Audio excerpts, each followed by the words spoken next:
I remain where they found me. Deep breath back to the start. They called it an accident. They said I slipped, I fell. But I know what was done. Soon you'll know as well.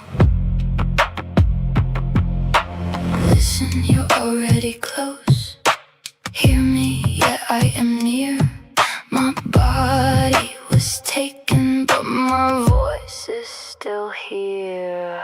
Find me, please say my name.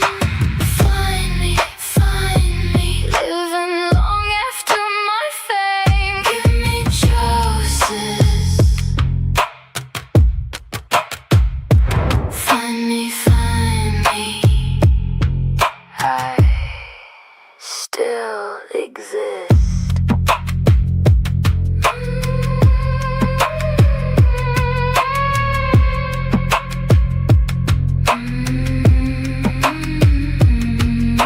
The neighbors shut their curtains when they heard me cry. The clock kept moving forward while I learned how to die. You washed your hands in silence, you smiled for the screen, but under all that clean, there was a stain on me. Listen, you're already close. Hear me, yeah, I am near. My body was taken, but my voice is still here. Find me, please say my name. Find me, living long after my fame. Give me choices. Find me, I still exist.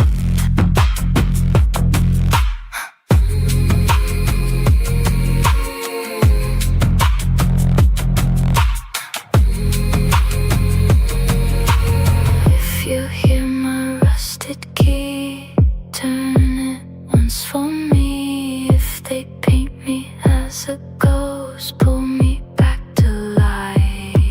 I am not a rumor, I am not your alibi. I am the lost hard truth under your pretty lie.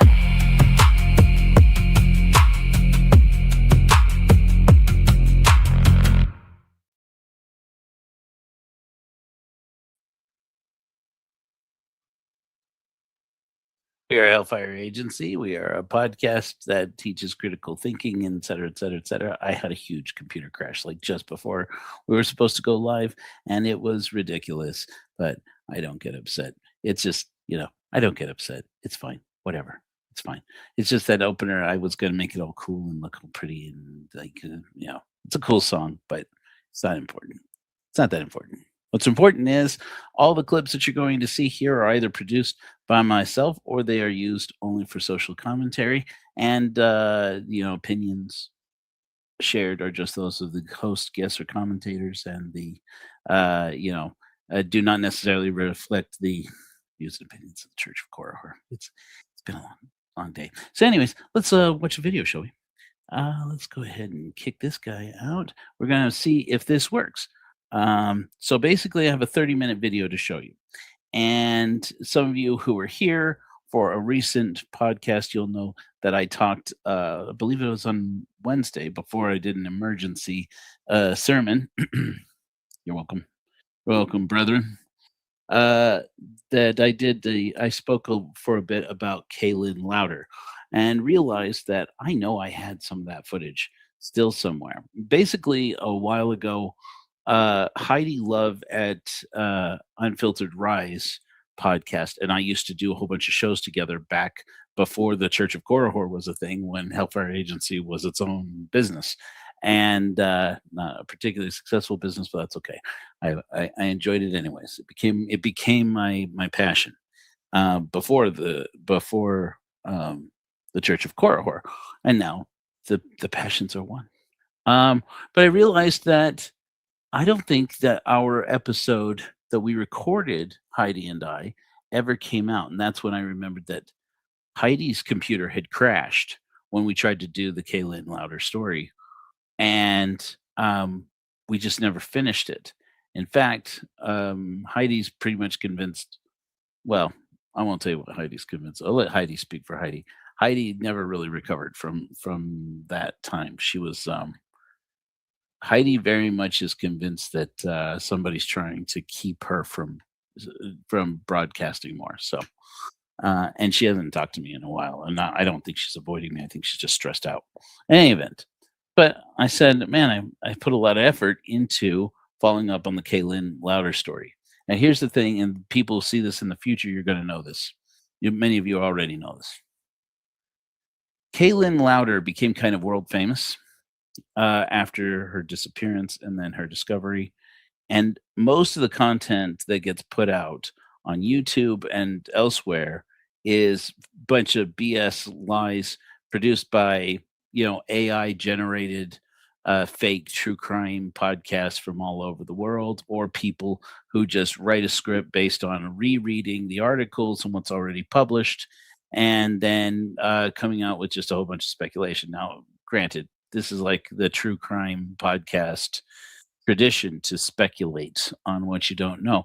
But the thing is that I got somebody reached out to me, a friend of Kayelyn Louder's reached out to me in 2024 when I had posted on a group about American Fork, Utah, looking for sources on the Laura Amy story. Laura Amy, if you remember, my first episode of Hellfire Agency was about the girl in the canyon, which is this girl that we have always believed and apparently have convinced, after 50 years, convinced the sheriff's office of Utah County that she was murdered by Ted Bundy.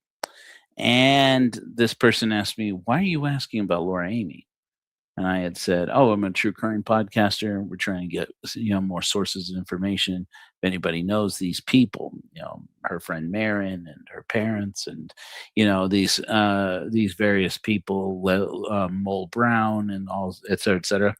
And she said, "Is this like a real thing? Do you really do this?" And I said, "Well, yeah. I mean, I'm new to it, but like anything else, I really throw myself into it." And so I sent her the podcasts on Laura Amy, and she was so impressed with it. She said, I want to ask you something. What do you know about Kayelyn Louder?" "Who is Kayelyn Louder?" I said. And she's like, "Oh, wow." And then I started to get caught up. So as I got caught up in it, I realized this person's story takes place very near to me, near to where I lived at the time, and which was American Fork. Her story mainly takes place in Murray. Well, Murray's just right up the road. So I said, "You know what? I'll go check it out. Go and take a look at some of these things," because she was right. She said, "I wish that there was a local podcaster who, instead of just looking at the map of what's going on around where Kaylin's apartment, where her condo was, and where Kayelyn was found, and found out more about their story, would take an actual interest in it and go and stand there where it is." Because that's the main thing is people are like, "Well, apparently in Utah's a very dry state, blah, blah, blah, blah, blah." And it's like, okay, people who aren't here, they make wild speculations because they have no idea. Like, they just have no idea what they're talking about. And even Murray, frankly, in this area, Salt Lake County,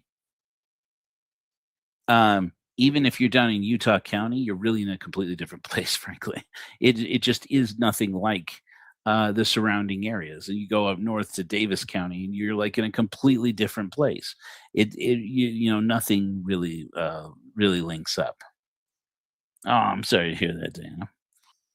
Well, in any event, let me show you some of the footage. Now, I unfortunately did find that some of the footage, I went to Kayelyn Louder's actual condo. most of that footage apparently is gone. I did Now that it's been over a year, I do seem to recall that I remember going, "Oh shit, tell me I didn't delete that." No. And apparently I did. But for the most part, everything else that I had filmed was still there. And frankly, I didn't get much when I went to Kayelyn Louder's apartment or her condo. But in any event, here is. Let's go ahead and watch some of this footage, and hopefully it will load. And I will catch you up as we go. We'll catch up on a few things. Please load. Agency, the Mormon God help you if you go missing in the state of Utah and the police are left to tell your story. On September 27th, 2014, Kayelyn Louder, a 30-year-old social worker and Jack Mormon girl, went missing from this place in this torrential stream behind me.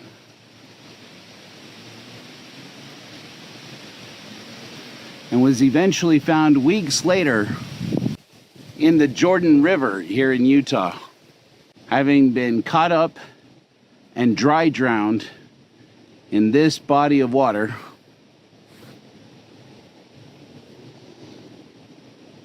after a torrential rain that had raised the level to higher than you see here. According to the Murray Police Department narrative and the media, Kayelyn lost her mind, drowned in the river, and was found up north. Nothing else to see here.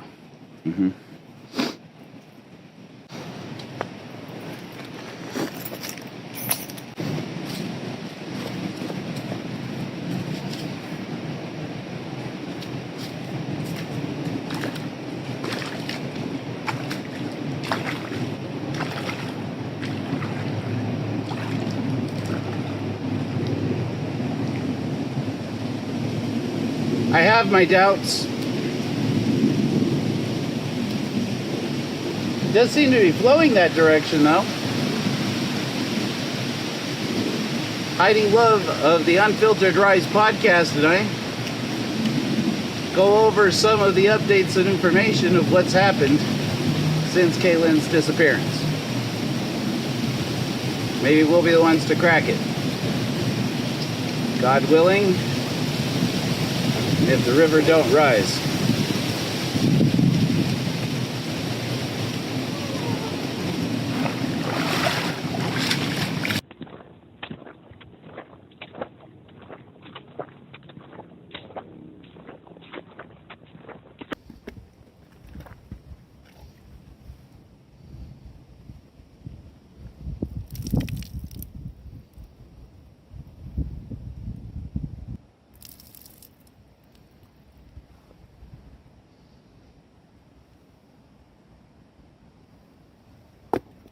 That's the address of your emergency. And here we go. So, as you guys know, I have a very sick sense of humor, and occasionally, I make light of things that are pretty freaky. Sorry about that. It's just part of who I am. Yeah, I'm not going to explain any more of that. So, this is going to be one of the creepier parts. Just trigger warning. Okay, this woman is dead now, and prior to her having gone missing, she made a series of 3 911 calls in the days leading up to her going missing in 2014. And these phone calls, these 911 calls, were slowly released as she was missing. And she went missing, and her parents at first didn't believe it, as happens, And then within a few days, they began to realize she wouldn't just go missing like this for days and days. She would be, she would check in with somebody. And so that's when they said, they told the police, they're like, what's going on? This whole thing really amounts to, as you're going to see here as we go, there's going to be a lot of suspicion that the Murray Police Department just didn't care. And I don't know that that's the case. But the more I looked into it, the more I went, it's not just that they don't care, it's that the narrative continued to change. And rather than, entertain more possibilities, they doubled down on this narrative, and it all comes back to these 911 calls, particularly the one you're about to listen to, where they really, as it became clear that the 48 hours, those first 48 hours were well in the rear view mirror, and that the next time anybody saw Kayelyn Louder, it was going to be very unlikely that she would be alive. The police released her 911 phone calls, and it was pretty clear that they had been edited. Of course, they went in, they removed her phone number and her address. Not that that's going to matter. You're going to see them here in a minute anyway. And they removed, they edited out. I'm pretty sure they edited out in the version I have of the call. They edited out her swearing. I imagine either they did that or the media outlet did that. It was covered like nationwide and internationally because it was so strange. So what's going to happen here is we're going to you're going to hear the phone call, and then you're going to listen to this 911 call with me and how it is that the police effectively and the media began to sell this as this woman has obviously lost her mind, that this woman that she's experiencing some kind of hallucinations. This is the call that's supposed to prove that. It's a little bit long. Just bear with me. 65-8417, I reached Reader House. Repeat the address for verification. They're stealing in my house. Okay, say your address one more time. I'm having a hard time hearing you. Yuri. And the phone number you're calling from? 801. Get out of my house. And repeat the phone number for verification. 8. Okay, do you know who this person is? No, I don't. I just know they're being treated in my house. You don't know who they are? No, I don't. Hey, hurry. Are you at the location now? Yes, I am. Were weapons involved or mentioned? They're not talking or responding. I just told them to leave so I can hear them taking safe. So you haven't seen them, you can just hear them? Yeah, correct. Are you or anyone else in immediate danger? I believe so. Okay, are you able to get yourself to safety? I just want to answer that while he's here. I'm sorry, what? No. Can you talk freely with me? Yeah. Okay, where exactly are you? I'm going to interrupt it just to say this. Okay, so I've listened to this obviously many times over, and in a minute you're going to hear the part that convinces a lot of people. I just want to clarify: we don't know what this sound is. There's a part of this that's going to get kind of creepy. There's at least one podcaster who has highlighted this. I'm pretty sure it's actually a handful. We don't know what this sound is, but you'll hear in the background sound of somebody laughing. Now, it's a crowded complex, young people, young families living. This sound, that sound of somebody laughing could be anybody. It just happens to be at an inopportune time. You guys saw that, right? Like, I'm not crazy. Sometimes, man. Sometimes I have to wonder if I'm the one. If I'm the one who's going paranoid. It's going to get creepy. So no more weird light stuff, Lord. Jesus, mind your business. Non-existent God always gets in my way. All right, so, but I thought it's interesting. She says here, she seems to say there, I want to answer these questions when he's here. Seems to me pretty obvious that what she's saying is, I don't want to answer questions to the 911 dispatch. I want to answer questions to a police officer. Is there an officer coming or not? And there's a lot of frustration that keeps coming up in this story in both the way it gets recounted and in the call. It seems to me like they cut down this call because it took so long for them to get a patrol vehicle out to where she is. Now, granted, I'll have more to say on that, on why I think that may have been the case once I actually got to the property. But that being said, it sounds to me like she's saying, I want to answer questions to a police officer. Please get a police officer to my condo as soon as possible. Hi, Manny. The back bedroom. Yep.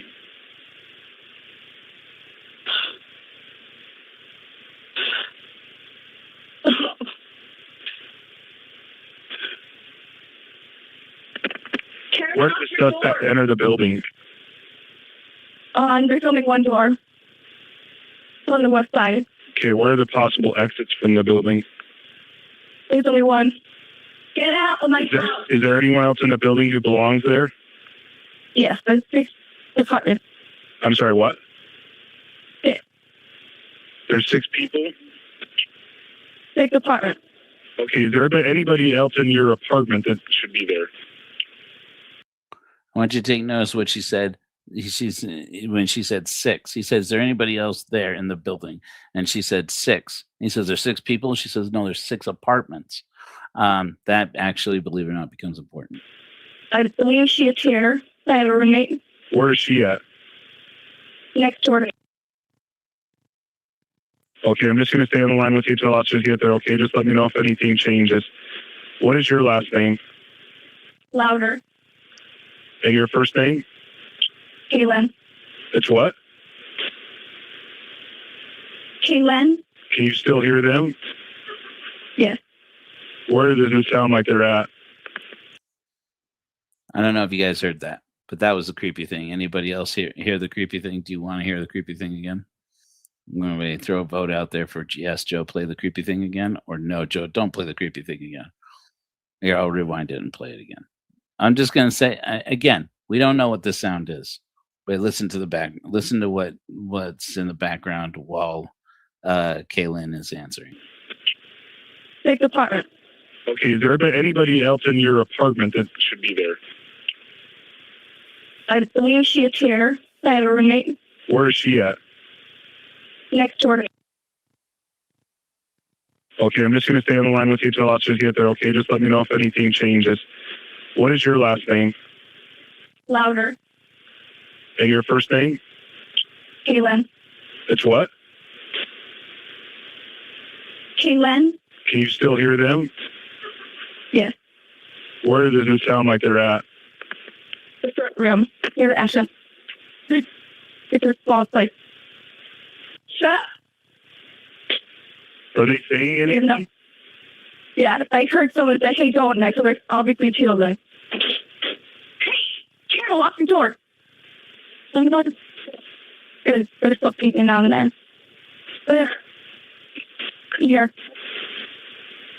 Yeah. We might have left.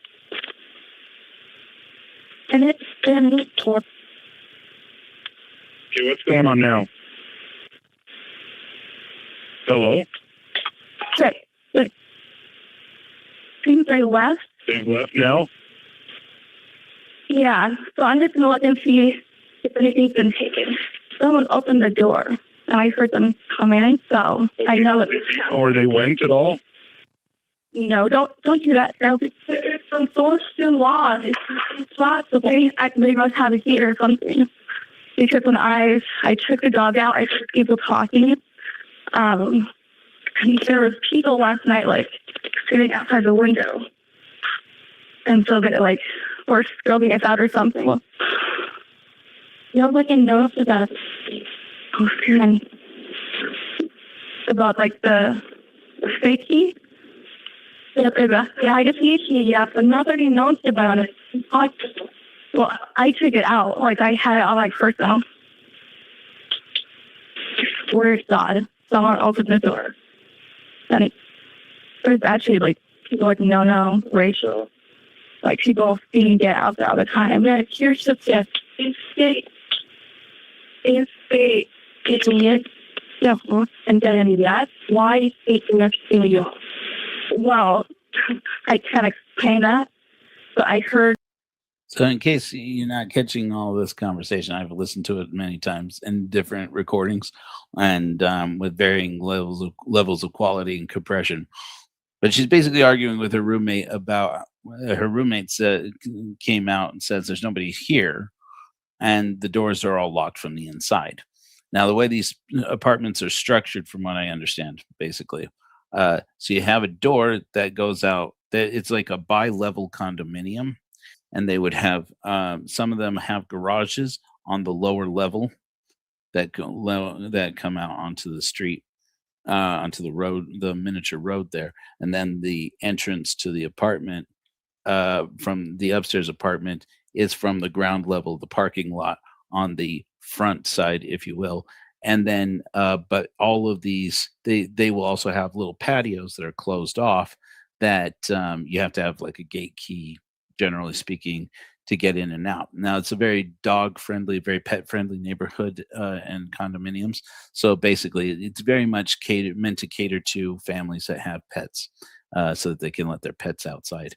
And so it's actually pretty cool. I mean, I'm like, wow, I didn't realize there were such cool such cool condos out there. But it's pretty interesting place.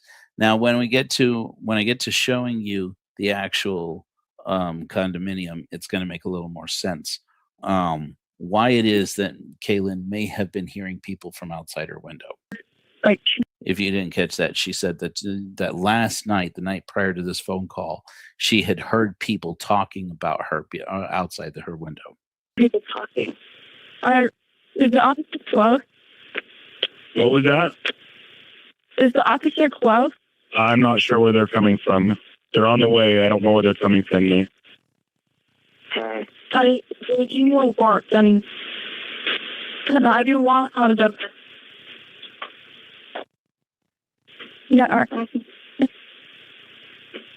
I have got so. See what? And after we have a clock in the bathroom, so it's checked. I don't know. Like, is something it you have to I have to. So this seems to be a point of disagreement pretty consistently in the coverage as well of the story, is that her roommate is convinced that the whole time the only door that all the doors and windows into the apartment were locked and quote unquote locked from the inside, which is the way doors often generally do lock. But Kayelyn says, well, they must have gotten a key. We do have a hide a key. And she said, well, is there a key out in the hide a key? And she said, well, no, I took it out. She said, but that doesn't mean they didn't find it before and make a copy of it or whatever. Or that's what she seems to insinuate. But this is a disagreement between Kayelyn and her roommate. I had asked this friend who had contacted me, who had asked me not to mention her name. I had asked her, I said, what do you know? Is it possible for me to talk to Kayelyn's roommate? And she said, I don't know even how to find her. And I said, well, do you know her name? I'm sure I can find her, some way. And she said, no, she went back to China. And I said, wait, she's from China? And she's like, yeah, she was like, if I remember correctly, she was like on a student visa or something. And I was like, oh, okay. All right. Well, all right, then that's that. But I said, what was their relationship like? And she said, hard. They didn't like each other. They didn't get along very well.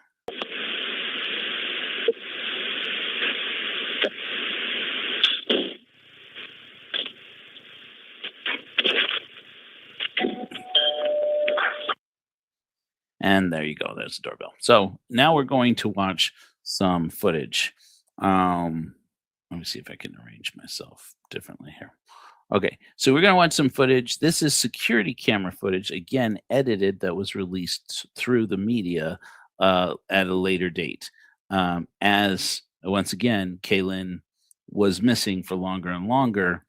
And, the police and the media released that phone call basically as a way of convincing people that this woman, Kayelyn, she would call the police and tell them that she was, and report, for these reports of people breaking into her house. And then we'd send a police officer, and allegedly nothing wound up missing from her apartment. They took testimony from the roommate who said the doors were locked from the inside. And then that's how they started to build this narrative that said that Kayelyn Louder, apparently is experiencing some kind of psychotic break.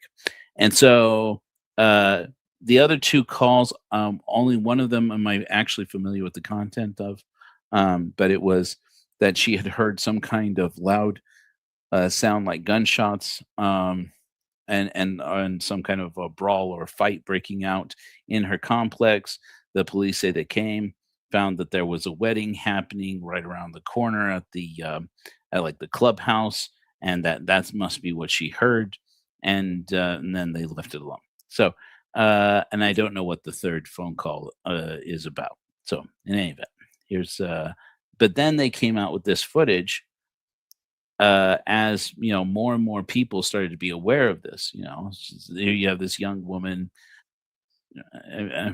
I don't want to say anything that makes it sound like I'm being judgmental here, but but in Warren's mentioning, you have a young white woman. All of a sudden, the media cares. Sorry, but that's a commentary on the media is what I'm making there. And in the media, just make sure that's not an emergency. In the media, people started to cover her story nationally. It's like, oh, there's this woman in Utah who's gone missing, and so the police apparently felt like they had to give something to them, so they gave this camera footage. Now, over the course of time, you're going to see a red car. I mentioned a red car earlier. I don't know that the red car you're going to see in here is the red car that gets mentioned. And I'll talk about the red car here in a minute. I'm going to talk you through this as it goes. So you're going to see Kayelyn Louder here. Now it is, mind you, it is late September, and she is running out into the parking lot with no shoes on, in tank top and shorts. And it is, late September in Murray, Utah. But also look at the foliage and the plants around her place here. And, while it gets cold in September, this girl's from American Fork. She's, Mormons in Utah, especially these Mormon girls in Utah, they're crazy about the weather. They love to brag about, it's 20 degrees. That's t-shirt weather. It's 30 degrees. Yeah, that's I could go swimming. They love to play polar bear up here. So I don't, again, people have ever since the footage came out, people went, oh, it's September and she's going out there and she's getting skimpy little shorts and skimpy little tank top and no shoes. She's got to be crazy. Frankly, I think people are just looking for reasons to call her crazy. And I think it's absurd. Women do this in Utah in September all the time. It's ludicrous, but in any event. So why are we even seeing her run outside? People would say, why is she going out in the rain with no shoes on? This is Utah, dude. People do that all their lives. Then it advances in time here, and you're going to see her again, only now after the van is gone. Not sure whose van it is. Now you're going to see in the bottom left-hand corner, you see the bumper of a red car. And then does everybody see Kayelyn set that dog down? This is literally the news coverage up to the day that Kayelyn's remains were found in the Jordan River. The coverage of this moment you see was even in the Tribune, said Kayelyn Louder, who had last been seen in security camera footage, apparently talking animatedly to nobody or to herself. This is that moment.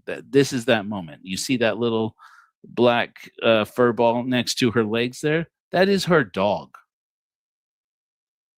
This is her allegedly talking to herself.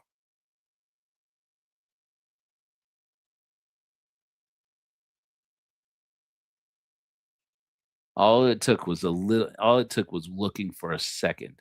Now we're back to Kayelyn is here and the van is back. Not sure whose van it is. Never could get an answer on whose van this is. If anybody even knows.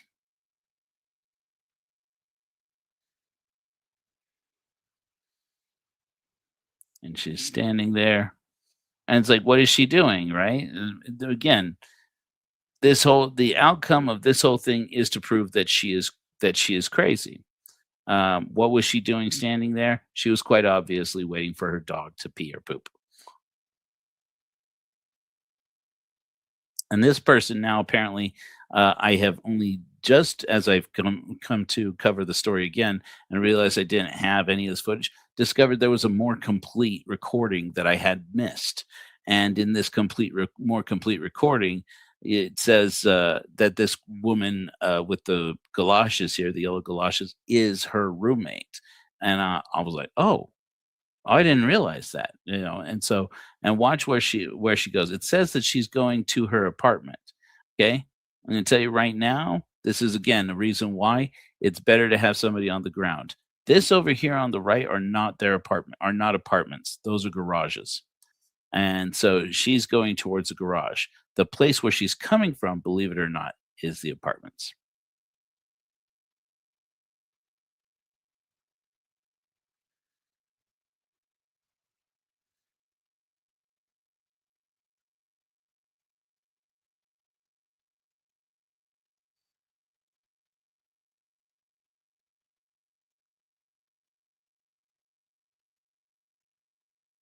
And then we have a red car. Not sure why this is significant to the police or the news outlets, but look where that car is going. So I don't know.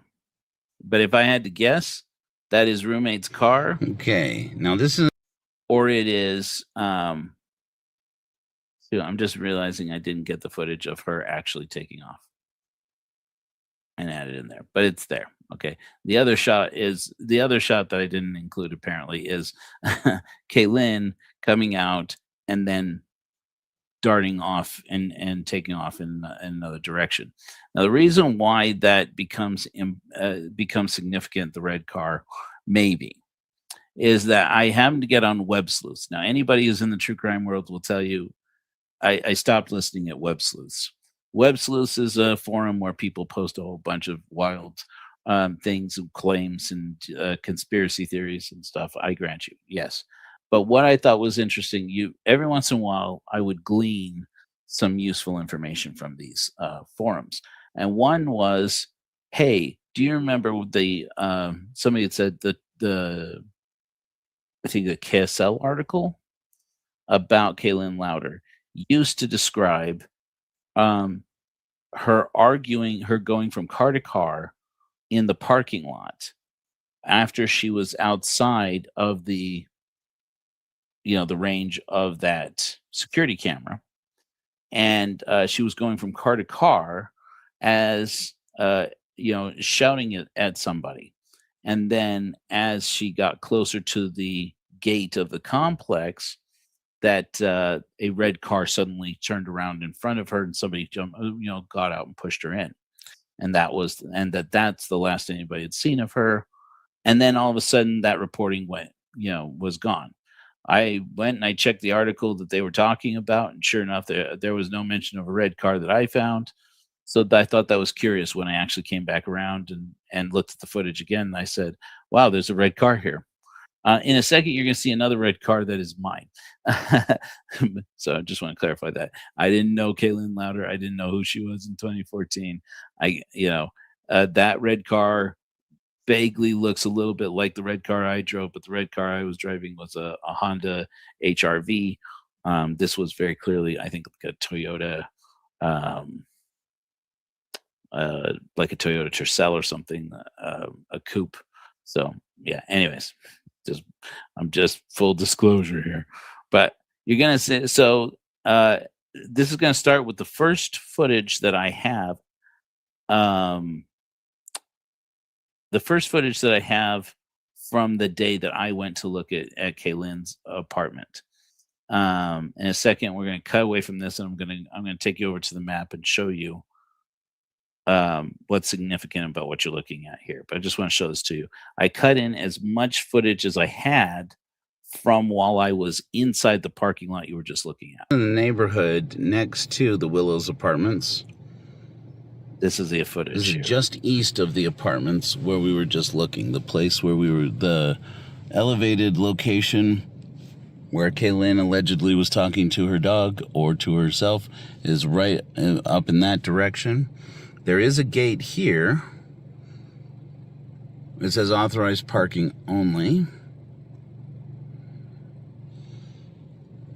I don't see like an automatic fob. The gate is chained, and there is a foot access path here and a foot access gate that does swing open and close. It's not automatic at all, and it's open right now. Supposedly Kayelyn could have come out of that gate if they normally keep it locked, but again, doesn't even look like it's set up to be locked, and if it is, it'd have to be padlocked, at least now.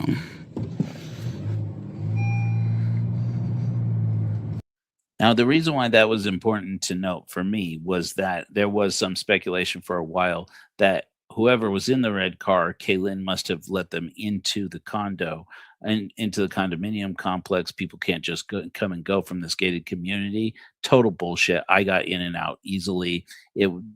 People, again, this is another thing that's like, you have to have been there and seen this. This is, yes, there's a gate around part of the community, but it's like you can walk through it, you can drive through it. You don't have to have a key. You don't have to have a code. It's pretty open. The walls are just for pretty, I mean, basically. And that gate, I think, is just basically so they can control shipments coming in and out. Otherwise, it looks like it's pretty easy to get in and out of the complex. These are, I don't believe, are part of the Willow condominiums. Willows. I believe this is a separate park here. But I might be wrong. It's happened before.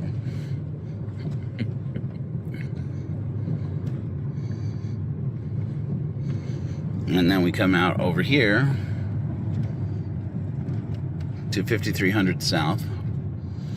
And there's our creek right there. Okay, so let me see if I can go ahead and share to you the map. So I'm going to go to share screen. So this is Google Maps. Okay, you know it well, right? Everybody see this okay? Just want to make sure. Just clicking back here to make sure everybody can see. Yeah, you guys see the map, right? Okay, I'm going to try to zoom in here as closely as I can. Get caught up. Okay, so this is Willow's Condominiums in Murray.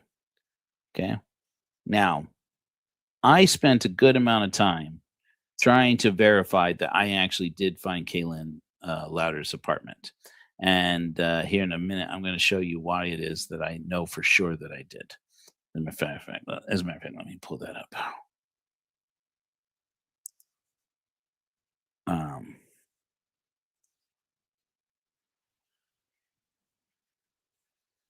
Lauder. There we go. Yeah.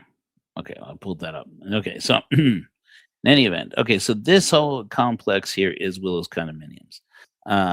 Now, the key thing that I was looking for, I went up and down through all of these because, as you know, with Google, you can drag your little man here and pull and drop him anywhere that highlights on the map, and then you can see whatever the Google car saw when it drove past there at one point, and then you can navigate around. If you know, this is cool. All right, so I looked around. Do you remember when in the footage that we were just looking at a minute ago, there's that big ugly mound of something, of concrete or plaster or something right next to where Kayelyn was standing?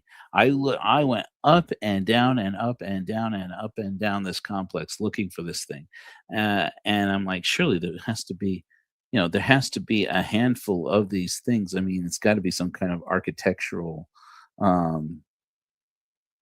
character adding thing that looks ugly, frankly. Yeah, I think it's ugly, but apparently they have these in this complex, and I went up and down, and frankly, I don't think I ever saw this thing anywhere else.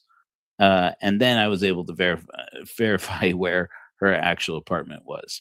And then navigating around inside this, because there's so many different little, crooked turns and, places where the streets join, you can easily get lost. Anyways, this is the corner that I kept coming back to. Okay, so you're going to see this here. You're going to see how it says Willow Lane here on the ground. And then over here, slightly to the left, it's going to say Willow Lane. Well, only one of those willow lanes can you actually go down on Google Maps. I was able to go down it with my car in the real world, the other one, but only once because, and then people started looking at me kind of funny, and I was like, oh, someone's going to start asking questions or write down my license plate number. And, I'm out of here. So I took off, but that footage is all gone now. In any event, but this right here, this up this what do you call it? Embankment up here is going to be key. Everybody can still see this, right? Okay, cool. See something interesting here? Do you remember on that when Kaylen that mound where Kaylen was standing next to, it had like a gray swath. Maybe maybe you do or you don't. Maybe I'll show it to you when I go back. Right where this big crack is. That was so when I went there, the crack was there. Was it the crack was there? Anyways, I remember looking at that thing and saying, "Oh, that's definitely the one. That's good because it's got that crack." Now, here's the thing: in the footage you were looking at, it almost looks like the edge of the apartment complex is this grove of trees behind the hill here where the cars were parked.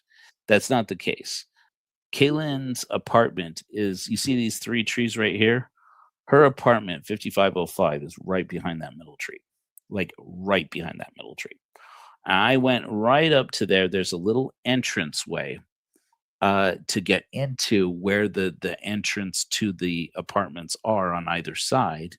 And you remember that she said uh, when the guy asked her, "Is there anybody else in the apartments in your apartments or in the building?" And she said, "There's six." And he said, "There are six people," and she said, "No, there are six apartments." Well, let's go and look at this place that we were just looking at. So basically, that remember that little ascension, that little street that I couldn't go down? That's this willow lane here, then the other willow lane here, and you go here, 5505. So this is it. So I was able to park my car down here at the dead end and then come back over here with my phone in hand, and I was able to enter into the building as far as just going in through the entrance, not of the apartment itself, but of the condos themselves, and that I didn't need to get buzzed in or anything. It was just easy access. So very open, easy, and I didn't have to trespass anywhere to get to it. So in any event, so I went over there and I was able to confirm, yeah, this is Kaylin's apartment.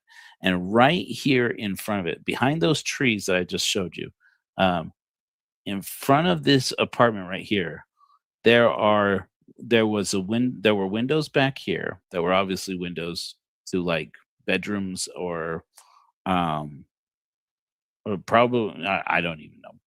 Anyways, there were windows. Right underneath them, the windows to the second floor, this upper floor, was a grate. And then if I peered down into the grate without, having to spy or manipulate anything to get there, I could see that there were windows on a bottom floor. So if Kaylin's apartment is in the back and this is in the back, and she says she can hear people laughing outside of her window, it's very plausible that she could hear somebody from downstairs, or she could have been hearing people from out in the parking lot, or she could have heard people from over here, sitting out in the very area where she was captured by the security camera, taking off and running. And so that's that. So a couple of other things I just wanted to show you while I'm here. It's because I lost the footage of me being here. Not that I took that much footage, because really it started creeping me out how much people were looking at me. But I guess they've seen true crime podcasters come through. One of the things I wanted to know was, where is the security camera? And the only place I could find that looks like it could have been, for a moment, I thought that this over here, this pole, was a security camera pole. When I actually went there, that had no security camera on it. I'm like, that's suspicious. That's not suspicious at all when they can't, when they like take down. And then I realized as I got there, oh, that's the telephone pole from way off in the distance. The only place that the angle makes sense and where that camera could have been is where this light is right here. And though I couldn't get a very close detailed look at it, it did appear to be large enough to be one of those lamps. You wanted to be one of those lampposts that had like a security camera that screws into a light bulb socket, those ones. So I didn't see a camera on there, but it it very plausibly could have been. It was like that whole shade there is like yay big. So I remember looking at it enough to go, oh yeah, that's probably a security camera too. So that's probably where the security camera is. But and then the other thing I wanted to show you, the reason why this is important. Remember when Kayelyn said there are six, and he said six people. She said six apartments. Well, look here, five, one, two, three, 4, 5. Wait a second. I could have sworn I counted 6 on there. There's got to be another one. I counted 6 earlier. I miscounted. Yeah, I guess I miscounted. Well, anyways, she's got it wrong. I later was able to confirm that is the place. I'll show you why. Do I want to show you why now? Yeah, I'm going to show you why. And it'll become, and this is where you're going to learn some interesting information. I'm going to remove that, stop screen that, start screen. Again, going to come over here. This is, believe it or not, still posted, the LinkedIn page for Kayelyn Louder, social service worker. And it includes her resume. And this resume, 5505 South Willow Lane, Apartment F. So, what else was interesting about this was reading her actual resume. We see that her most recent employment, now the employment that was listed on her, that was mentioned in the articles that in the coverage of her in the media, said that she was walking dogs using a dog walking app. But that's because she had been let go from a job where she was working as a counselor in a school. Apparently, she had been holding down multiple jobs at the same time and trying to walk dogs on the side in order to make ends meet. And that a couple of people had said that they had hired her to, use the app to get her to come and walk their dog for them, and she hadn't shown up. And that's the first reports that she was missing. Was when people said, they started to message her like, "Are you coming?" And they didn't, and whatever. And so it's also where the narrative started to come up that she was starting to, become reclusive, and she wasn't showing up to work, and stuff like this. I tried to find out more information about the school where she was a counselor. The more I looked into it, the more I found I couldn't find where this school actually was. Couldn't find out more about who owned this school. I'm gonna have to get back into it. At one point, I finally found out what the name of the school was, and I went out to find a school that was at that address. And I drove up and down and up and down. I could not find this place anywhere. I found a house, but I found a lot of reviews that were in the same network of basically what was a live-in treatment facility for troubled boys. And apparently Kayelyn was working there. I don't know much else about it. But on her resume, she mentions ABC Counseling in Salt Lake City. And her description was SSW, social service worker, provided individual and group therapeutic behavioral services to adult males who were largely court-ordered to treatment due to domestic violence, DUI, and drug-related charges. Provided psychoeducational and behavioral services to clients struggling with PTSD, anger management, and various addictions. I participated in community coalitions and committees, including the Utah Domestic Violence Council Treatment Committee, the Utah Association for Domestic Violence Treatment, and Accessory to Recovery.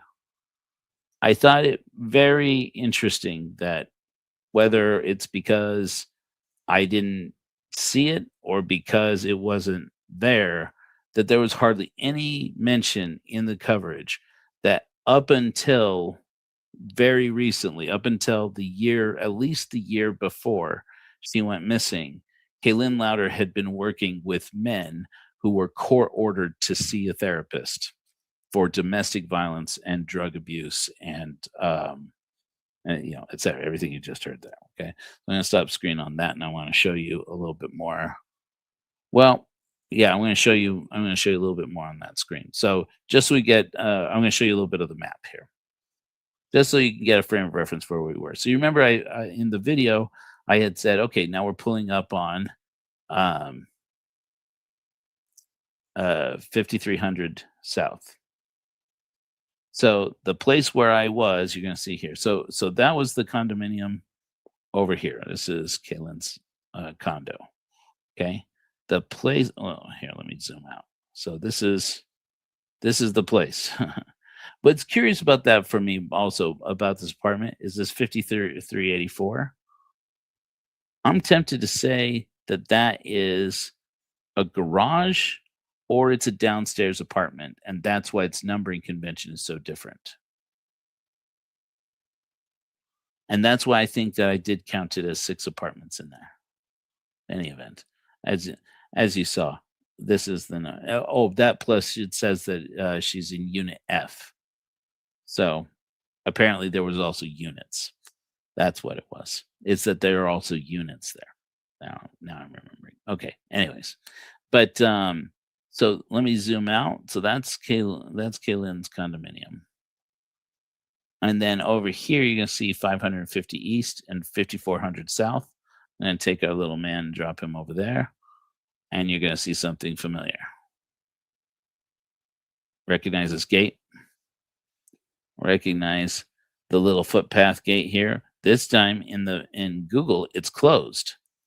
But as you can see, if you look at the pole next to it, it doesn't have a chain around it. It doesn't have anything holding it closed. So if Kayelyn did take off and go north, because going up this direction, this is going in the direction of where she was found, basically. And where she was found 2 months later. I do find it interesting that from every angle, whatever is over here, somebody has actually had this alleyway blurred out. I remember looking down it and thinking, oh, that's where Kayelyn could have come from if she came around the back way. That her condominium, she could have come out through this direction over here. She could have actually come running through here. She also could have come from straight down through the complex and coming out through that same apartment complex that I mentioned. This one right here. That's like, this does look like it is a different complex, but that you can easily get from one complex to the other. So let it be obliterated. This idea that Kayelyn had to have either let somebody into the condominiums, or she would have had to have had access to get out of the condominiums. The gated community in name only. This is very much an open system. So just want to make sure that we have that. Okay, so that's pretty good for the map for now. So I'm going to go ahead and pull that down. Let's continue watching. Going through, connecting through to the other side, where there are townhomes on the other side. That's the Creekside townhomes, now at least anyway. Inside Murray Park, the creek that swept away Kayelyn Louder. Roaring babbling brook.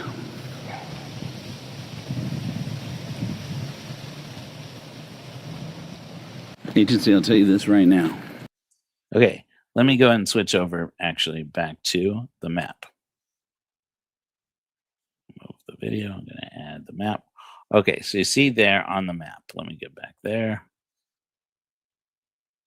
So again, this is that street is 550 east, leading up to 5300 south. Then Kaylin's apartment is way down over here, and this is the stream that runs behind her apartments. That feeds into, according to the police, would feed into. Everybody see that, right? This blue stream here. That this stream here feeds into the into Little Cottonwood Creek, which is a tributary, or at least it has a confluence that we're going to get to here in a minute, with the Jordan River. And somehow, somewhere along this path of this creek, Little Cottonwood Creek here, Kayelyn fell into the creek and got swept up and carried away. And that's what you're going to be looking at here. So you see the edge of the you see that corner that I was just pointing out there. That's where I said that's our creek right there. Comes over across through this under that street and over into this area here, and this is Murray Park. Murray Park is just about the most gorgeous place. And supposedly somewhere along the way here, following along Little Cottonwood Creek, and then navigating this sharp bend right here and going, jogging west, rounds up over here at River Park Commons at this confluence with the Jordan River. Not that Jordan River, the one in Utah. And then if you jog up along that Jordan River going north and northwest, you wind up at sorry.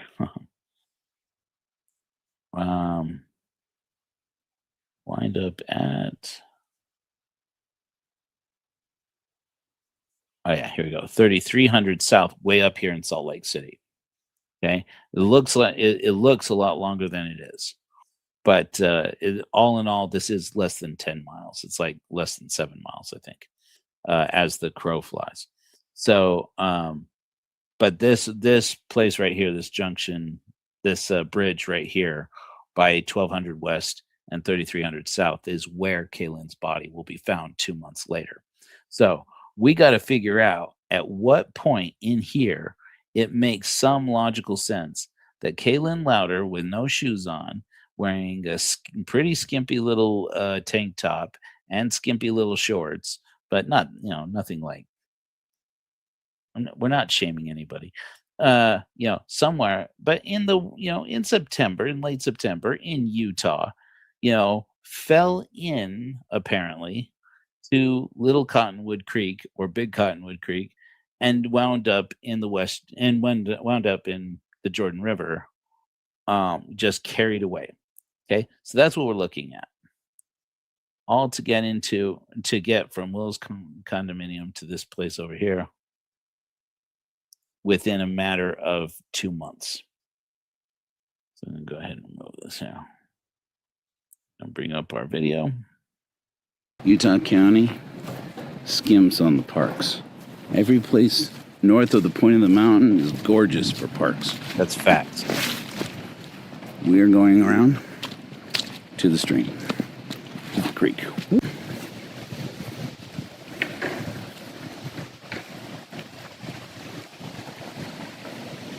And there it is.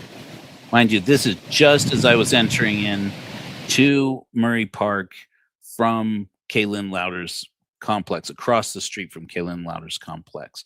And this is, in theory, she took off, left her dog, left her keys, left her wallet.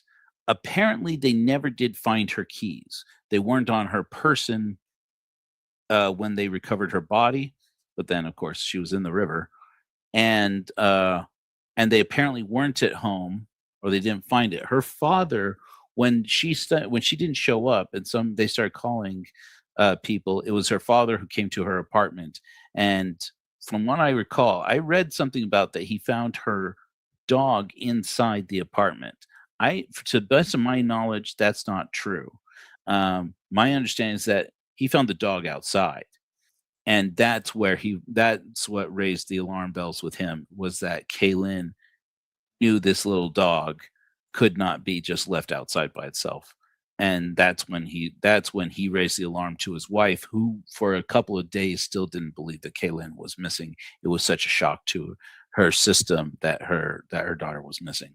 And so in any event, so Kayelyn takes off running, apparently crosses the street, ends up in Murray Park so that she can end up in this stream.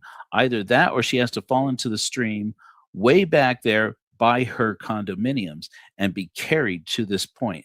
And I don't have that footage anymore, but I'm telling you right here and now, not freaking possible. It's not possible.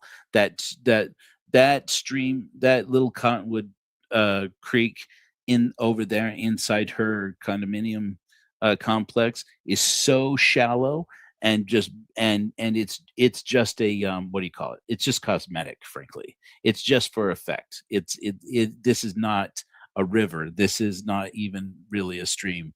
It is barely a little brook. It is an architectural feature. That's what I'm looking for. A landscaping feature. There's no way. There's no way a child couldn't get swept up in that thing.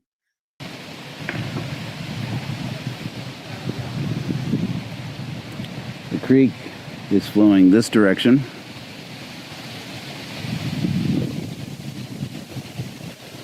Kayelyn's apartments, condos, are downstream that direction.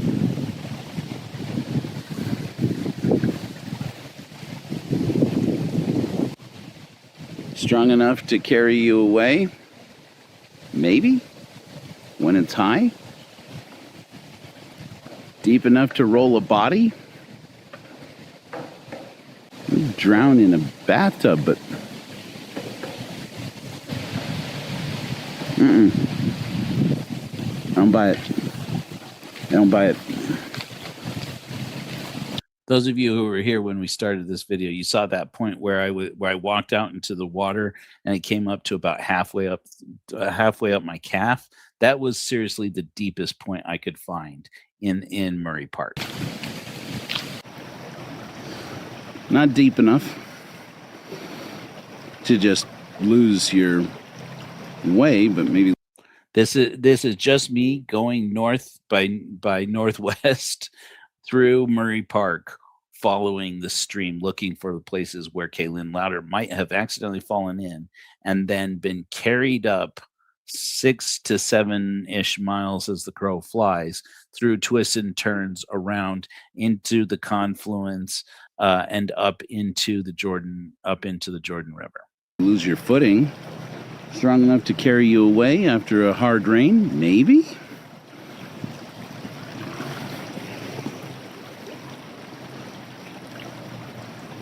Still headed to where Kayelyn's body was found? Without anyone noticing, sorry to interrupt again. You see that behind me there, being like right behind my head there, that pavement there? This is not like a park in name. This is a dog walking park. And as I'm going up this park, I'm passing people all the time with their dogs, with their kids. Their kids are playing on the swing sets. There are gazebos and stuff. For a dead girl to just be rolling downstream in this stream without anybody noticing, it's impossible. So there you go. You could jump from this bridge. But if it's to your death, you're gonna have to try again. Flowing in the right direction. These ducks don't know that this river is dangerous.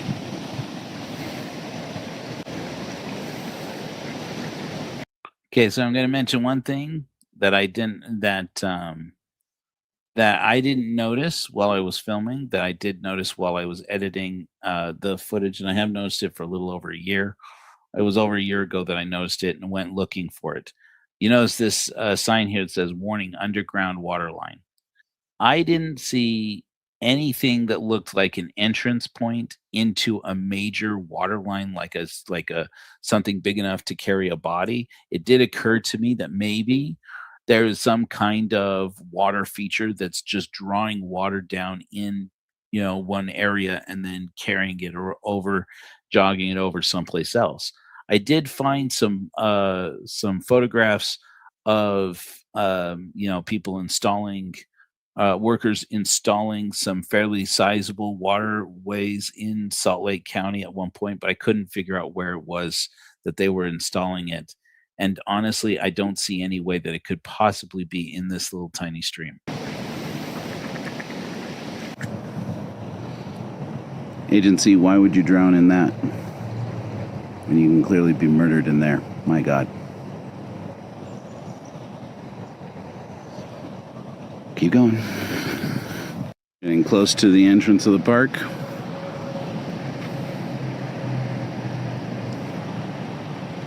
There's a playground right over there. We passed at least one picturesque gazebo. And about a dozen places, I guarantee you, Mormons have taken engagement pictures.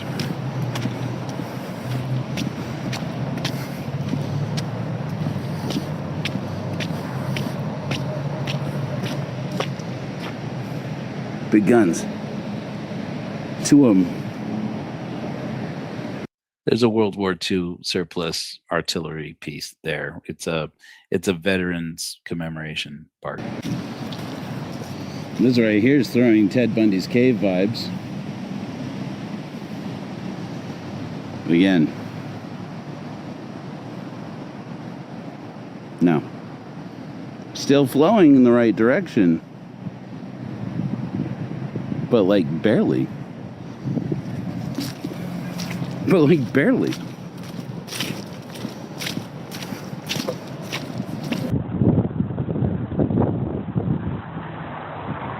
This is at the mouth of the park there. Okay, so that was the whole park. At that point, admittedly, I did go back and find my car and go drive around I didn't know how far I would have to go to get to the Jordan River, but it was not far. Yeah. So in any event, I did jump ahead over to find the Jordan River. I was worried about losing the light. So I jumped right over to the Jordan River to try and see, how far away it was if you were driving, well, fully, according to the narrative from the police and or the media, Kayelyn Louder either walked or ran or was drowned and rolled to this river. So I jumped ahead. So we're jumping ahead here to the Jordan River. Short walking distance. This is Little Cottonwood Creek. Or Little Cottonwood. Now it is a confluence. It is actually running up into the river. This is the point where they join. Forgive me, I misspoke. No, this is the confluence.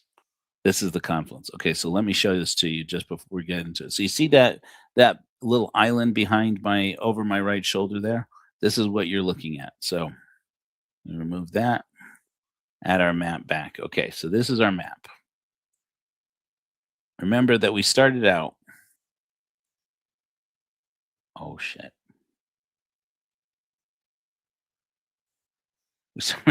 There we go. Willow's condominium. Okay. So here, this is, you see this dead end here on this road of Willow Lane here?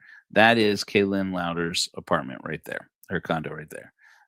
We have now skimmed the surface of this Little Cottonwood Creek here through all of Murray Park.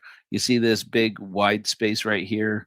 That is the point where I waded out into the water and stood knee deep or calf deep in the water and said, I don't buy it, right? That's it right there.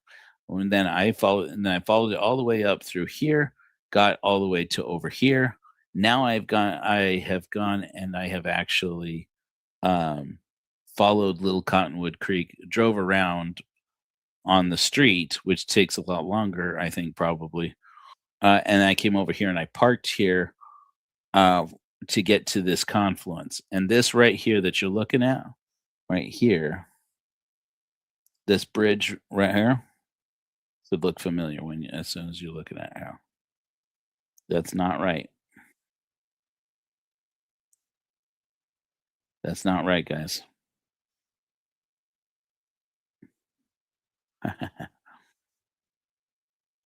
Sorry, this little footpath here. Yeah, my mistake. My mistake. This should look familiar. Boom. See that right there? That's what you're looking at. Okay. So that's just showing you, okay, we have now gotten to the point where we have ruled out half of Little Cottonwood Creek as any place that Kayelyn Louder could have fallen into and then just floated and bobbed along for anywhere from 24 hours to 9 weeks to eventually end up in the Jordan River. Okay. That's the place that we The are river at now. that this is the creek, I should say, that starts over, that we started with back over by Kayelyn's residence, her condos. And you can actually get here along this path without really having to cross any major streets, with the exception, I think, of State Street.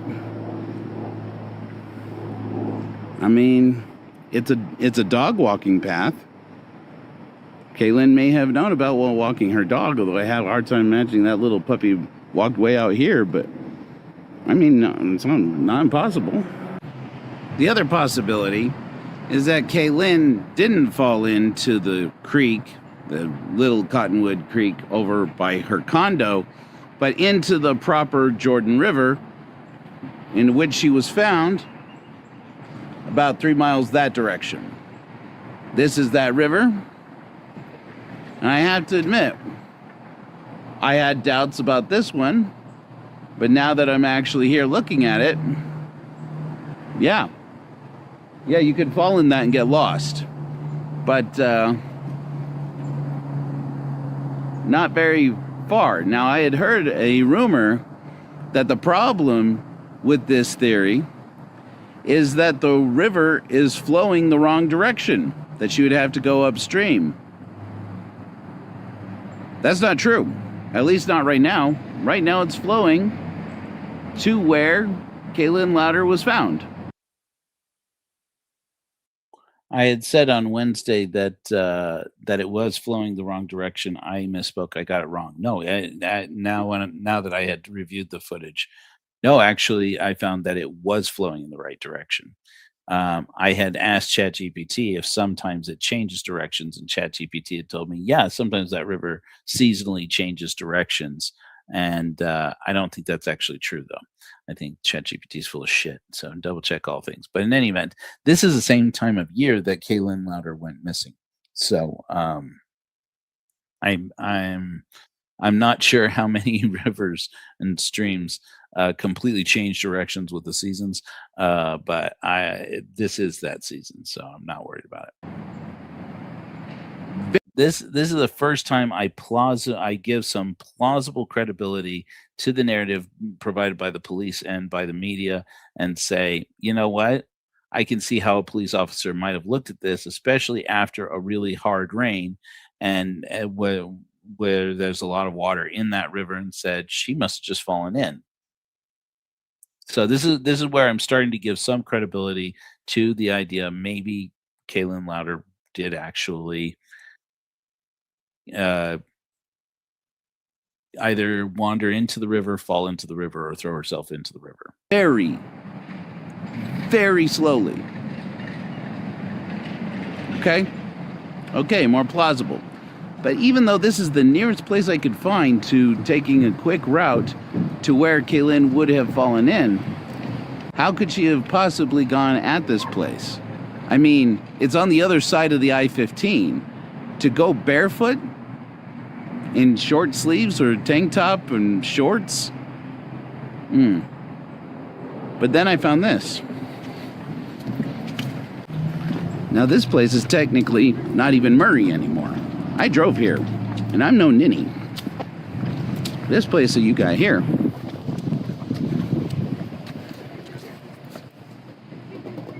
is Taylorsville, South Salt Lake there.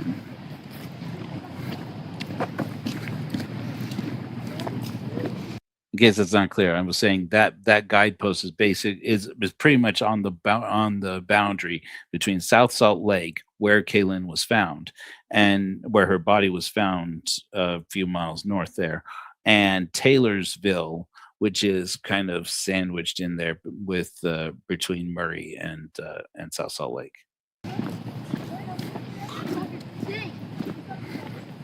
And here, you have a footpath.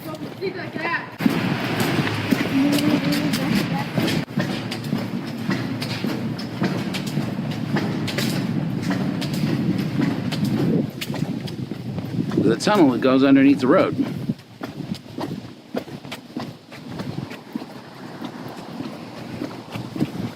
Find out where that goes. I didn't even know this was here. Jordan River Trail. Now we're back in Murray. Well, So, I'm not sure how clearly you can see it on the map, but that is. Remember where I dropped that? I dropped the little man on that bridge, over there to even see this on the map. That is Jordan River Trail. So basically, this is a dog walk. It's like a walk, but but all along, basically from Kayelyn's apartment, which had a station outside, by the way, for dispensing little doggy bags, all the way along through the Murray Park and up to where I am standing right there in the video. There are little doggy bag dispensers and receptacles so that people can, pick up their dog poop. It's a very pet friendly area. Makes sense that Kayelyn would have liked it.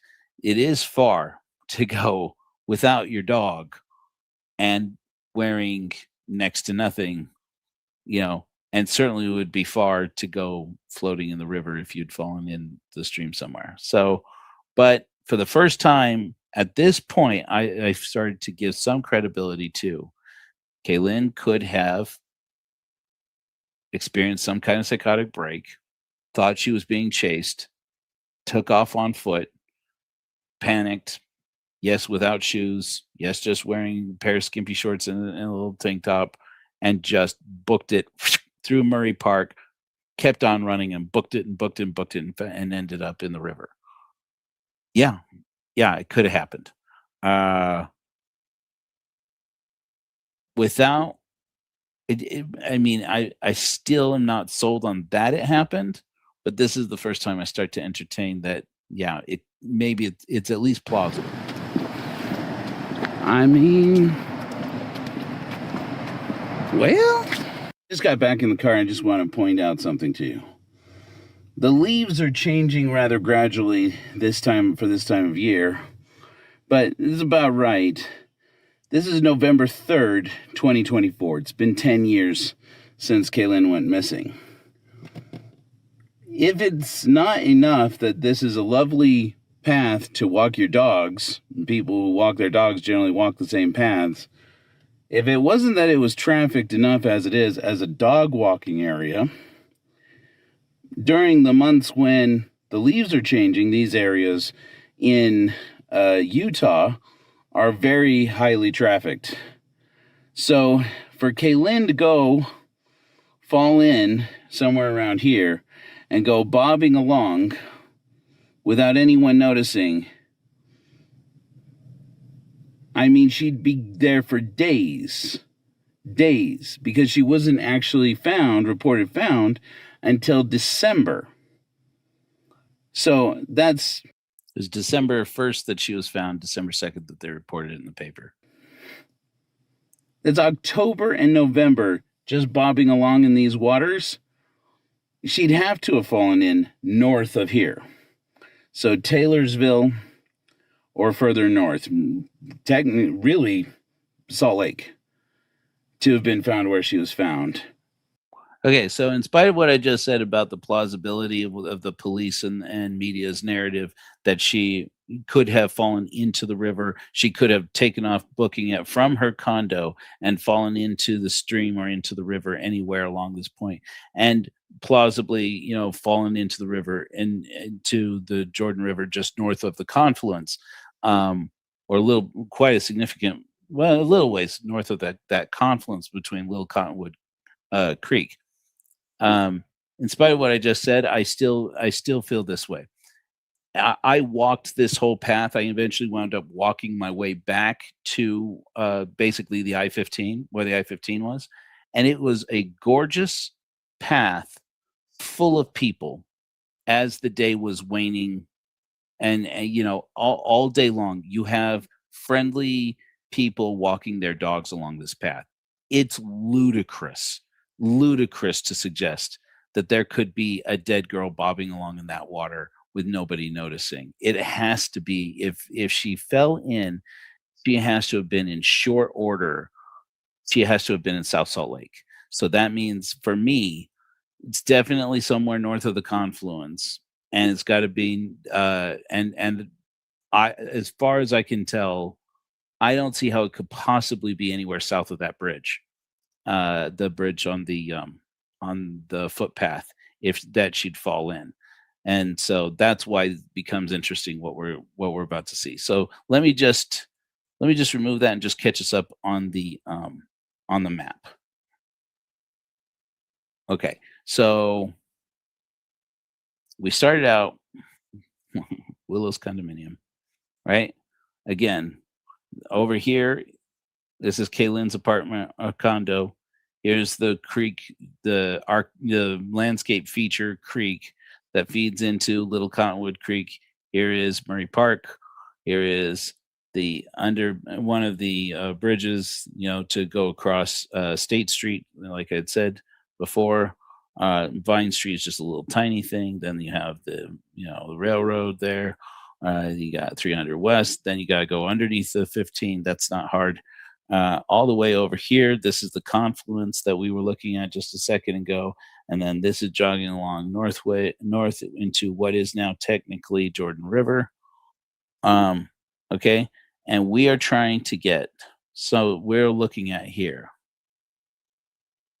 somewhere between this confluence over here where it says Arrowhead Park. We're trying to get from there to, I always forget these damn street names, the damn street numbers, to here, 3300 South. Okay. Somewhere along this path right here would have to be where Kayelyn Louder fell in to wind up where she was by falling into the river. And this is where it's important to get somebody on the ground, because of course you'll get people who are living out of state far away saying, look at all the bends in that creek.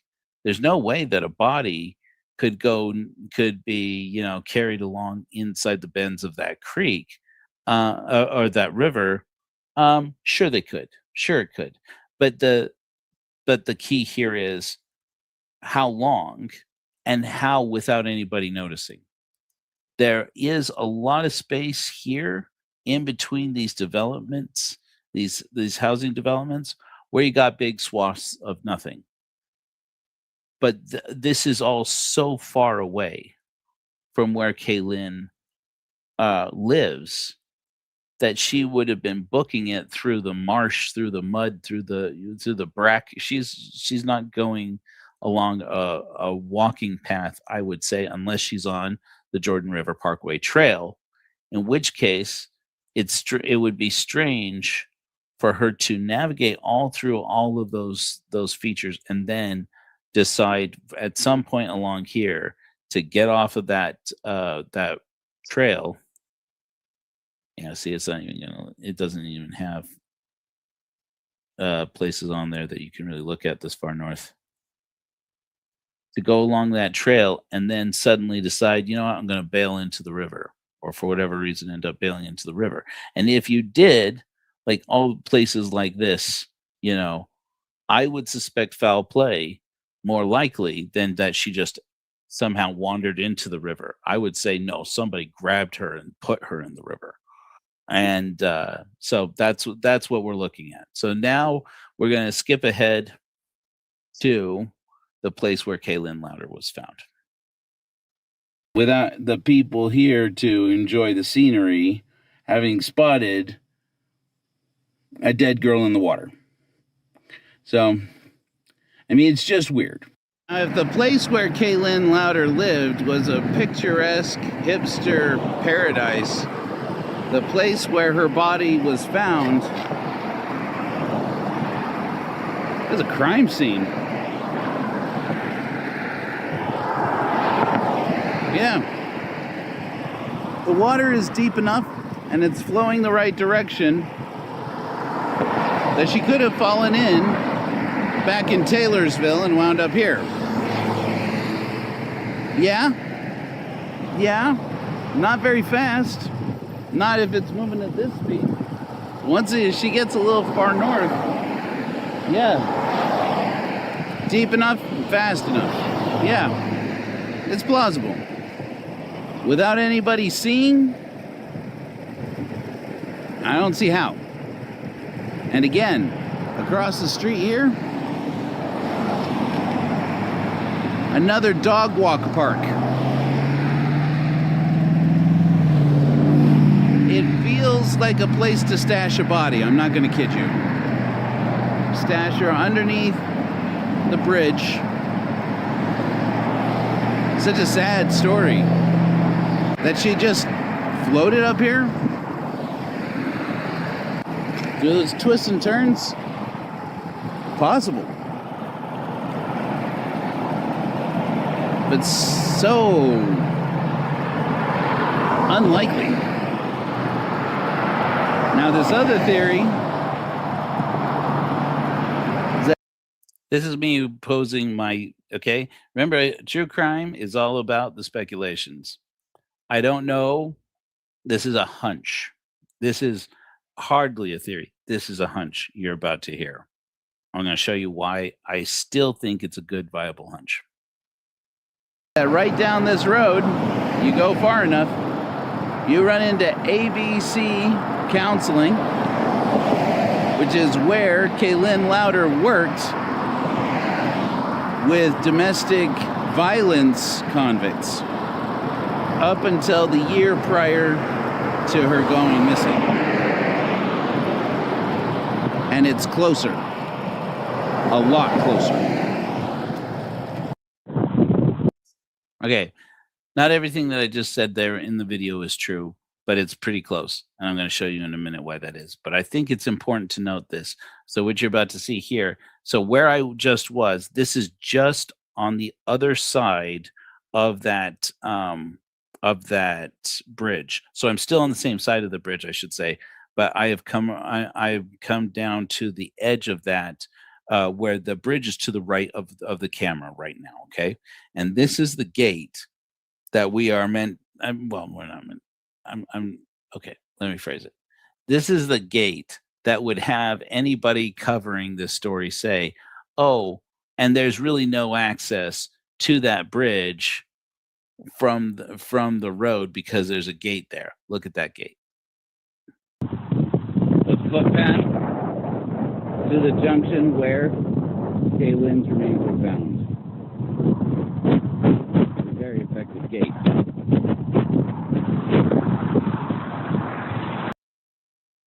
And then right there, and that you're seeing the right there, that body of water, that is where Kayelyn Louder was found. Let me show you the pictures. If we don't have pictures of her body or anything like that, don't be worried that I'm like some kind of sicko.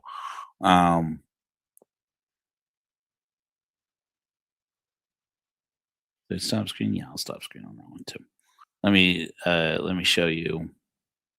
So this is the Tribune report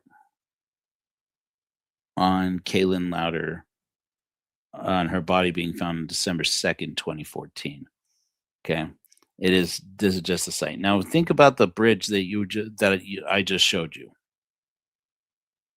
Oh, don't want to donate. Go away.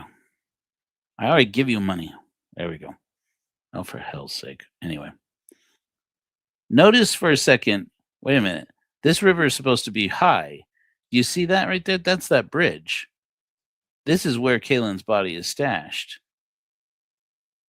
These folks are standing on dry land. I couldn't have gotten to there from where I was. Now, some of this, by the way, has changed. They've put in a little pond, a little duck pond. And there's been a lot of growth coming up through the bottom of the river. I'm thinking they use it at least part of the year. It dries up in this part, or or they use it in as a canal and they shut off the water in the area to it and so forth. But do you remember in the footage we saw this? There was like a shopping cart in the water over here, down in front of that concrete uh, outlet for, I don't know the proper term. Sorry, guys. Where it looks like either a sewage line or a water line, anyways, is emptying out into the river here. That's covered up to there in water now, with all kinds of garbage in it over here. But look at when they discovered Kaylin's remains, it was all the way down here, the water line. That's pretty bone dry. Again, right here where this forensics team is standing here, this was all underwater by the time I got there.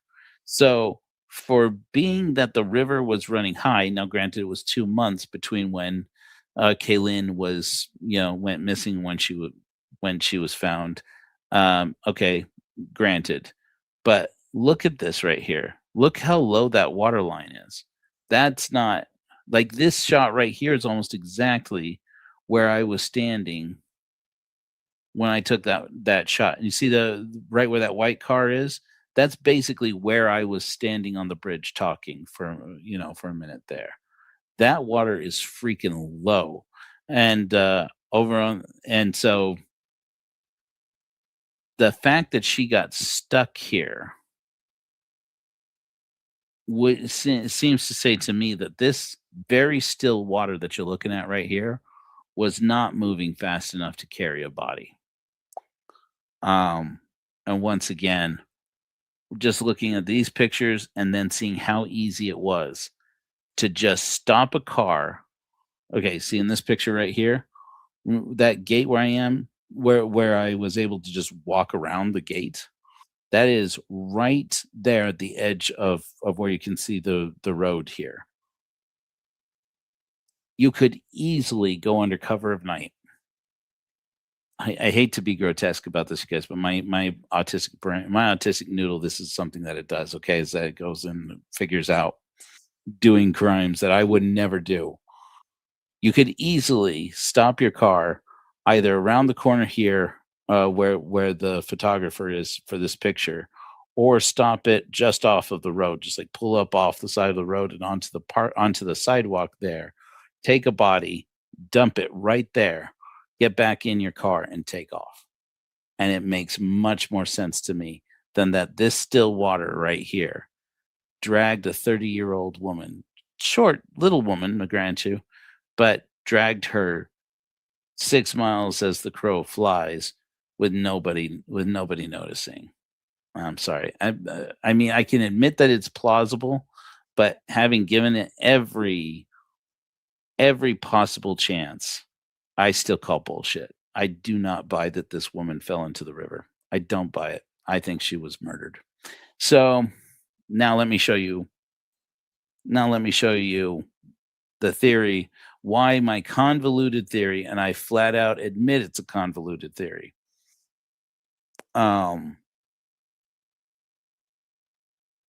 Might hold water. And let me just share screen here. Go back to our map. Okay. So we have Willow's condominium. That's where Kaylin lived. Once again, sorry to do this again, but okay. Remember for a second that that was so that's Murray Park, the path that she would have had to have taken. Now, let's take this other theory, this other story that Kayelyn Louder, by the way, nobody saw her fall in. Nobody saw her get into the water at any point. There are no witnesses for that.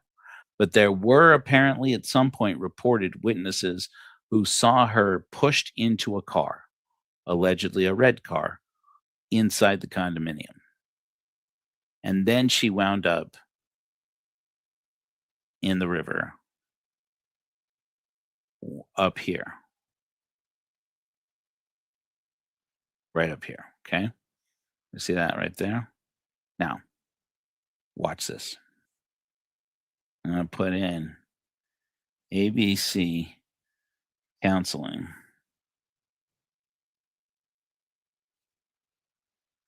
Damn it, it took me to St. George.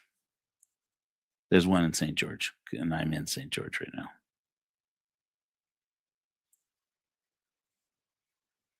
Police suck. There we go. Okay.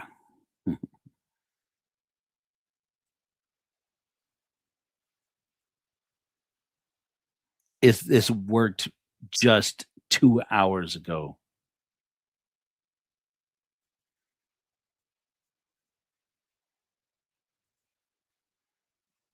Thank you.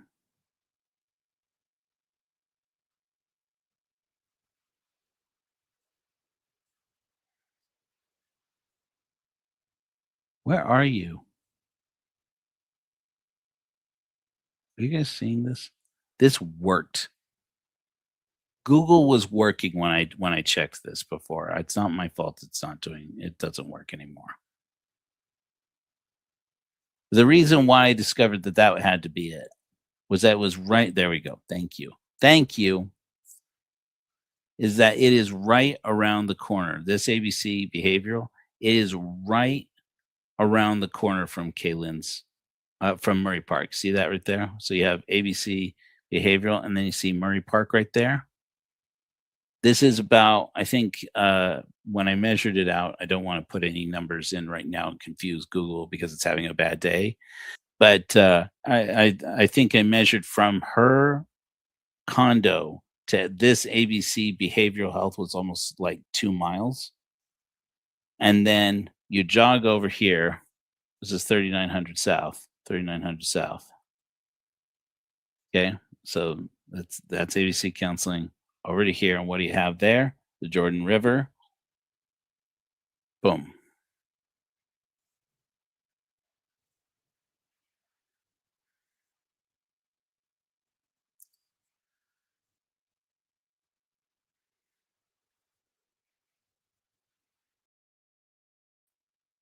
Now, I don't know what I don't know.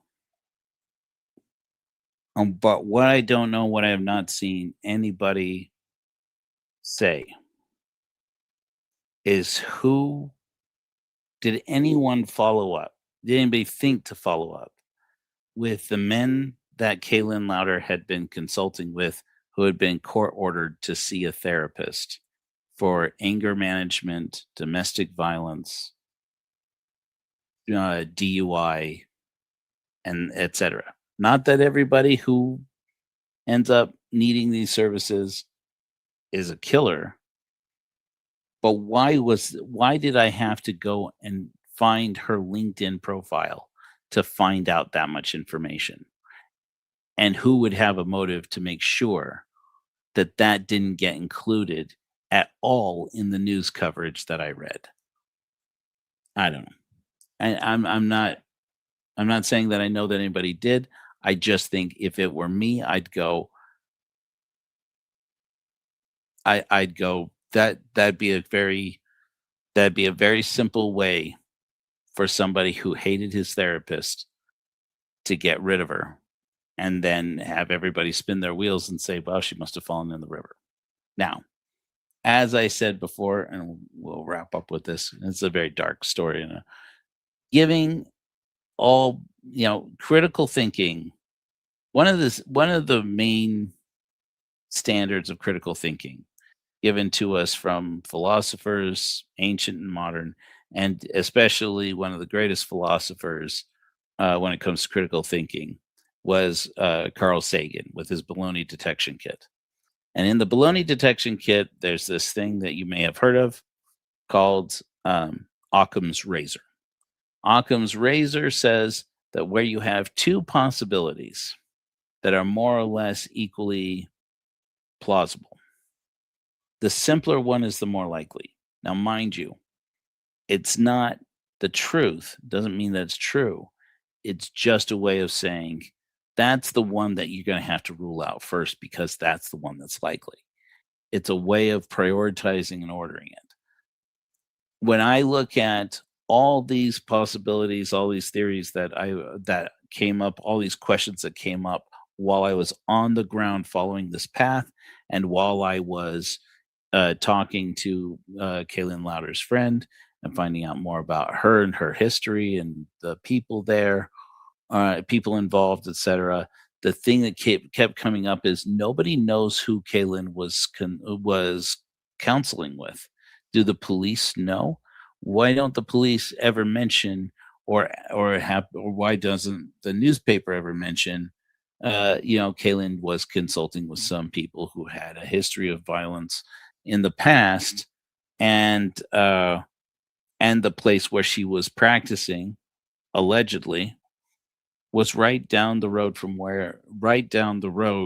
one direction from where she lived and where she went missing, and then even closer right down the road from where her body was found. And because for me, I'd go, that's hunch number one to rule out, and to rule it out and then not mention it. It just feels like inviting somebody like me to come and bring my autistic noodle and say, wait a minute, did you? So I don't know any motive why they would have to cover that up, apart from if it was so simple. I can only imagine that the Murray Police Department looked at it and went, holy crap, at the end of the day, this is easy to figure out how bad we are at doing this.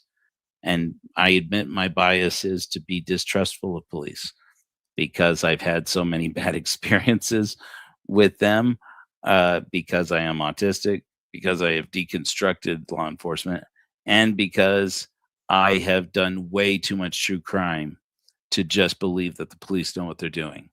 And and I have seen how experienced police officers generally get better and better at just making up a narrative that they think the media won't challenge, or that a jury won't challenge, and then if they have to, they'll fabricate the evidence to make it look like it fits.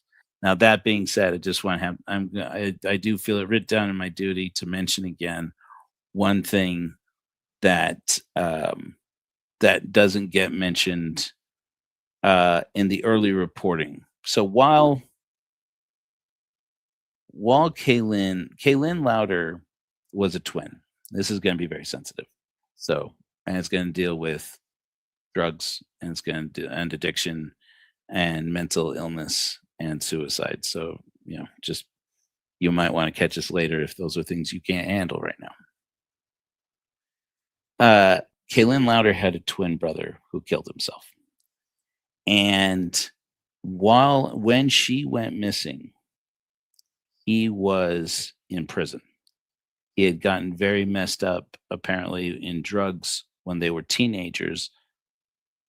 I asked this friend of Kayelyn's, who asked me to look into her story, and did ask me to keep her anonymous.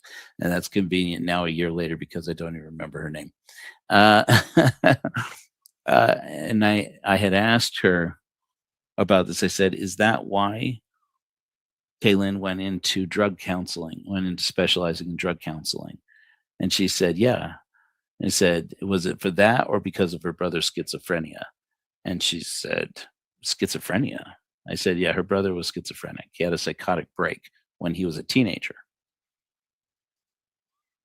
I asked her, do you know any possibility that Kayelyn who shares half of DNA from each parent, just like he does, as you do with any sibling, but she was also his twin. I mean, they're fraternal twins. So, I mean, it's not like you would get with identical twins, right? But I mean, it's close enough. I mean, if he's genetically predisposed to schizophrenia. She is too. Now, at some point, my understanding is there was a theory that similar to autism, that girls didn't get it, that it only affected boys.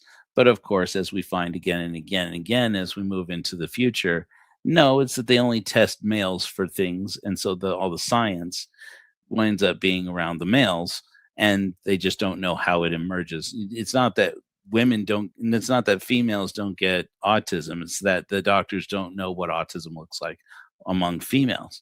You would think it's not that different, right? Autism is autism. And not only now that they're actually investing the resources into finding out about it, are they finding out that's not true for autism? And apparently that's also the case with psychosis and with and with schizophrenia. Apparently, it seems to me, and I'm not, this is armchair psychology. I plainly admit this. That Colton, Kaylin's brother or twin brother, was self-medicating for his schizophrenia with hard drugs, and that makes sense. I mean, that does happen.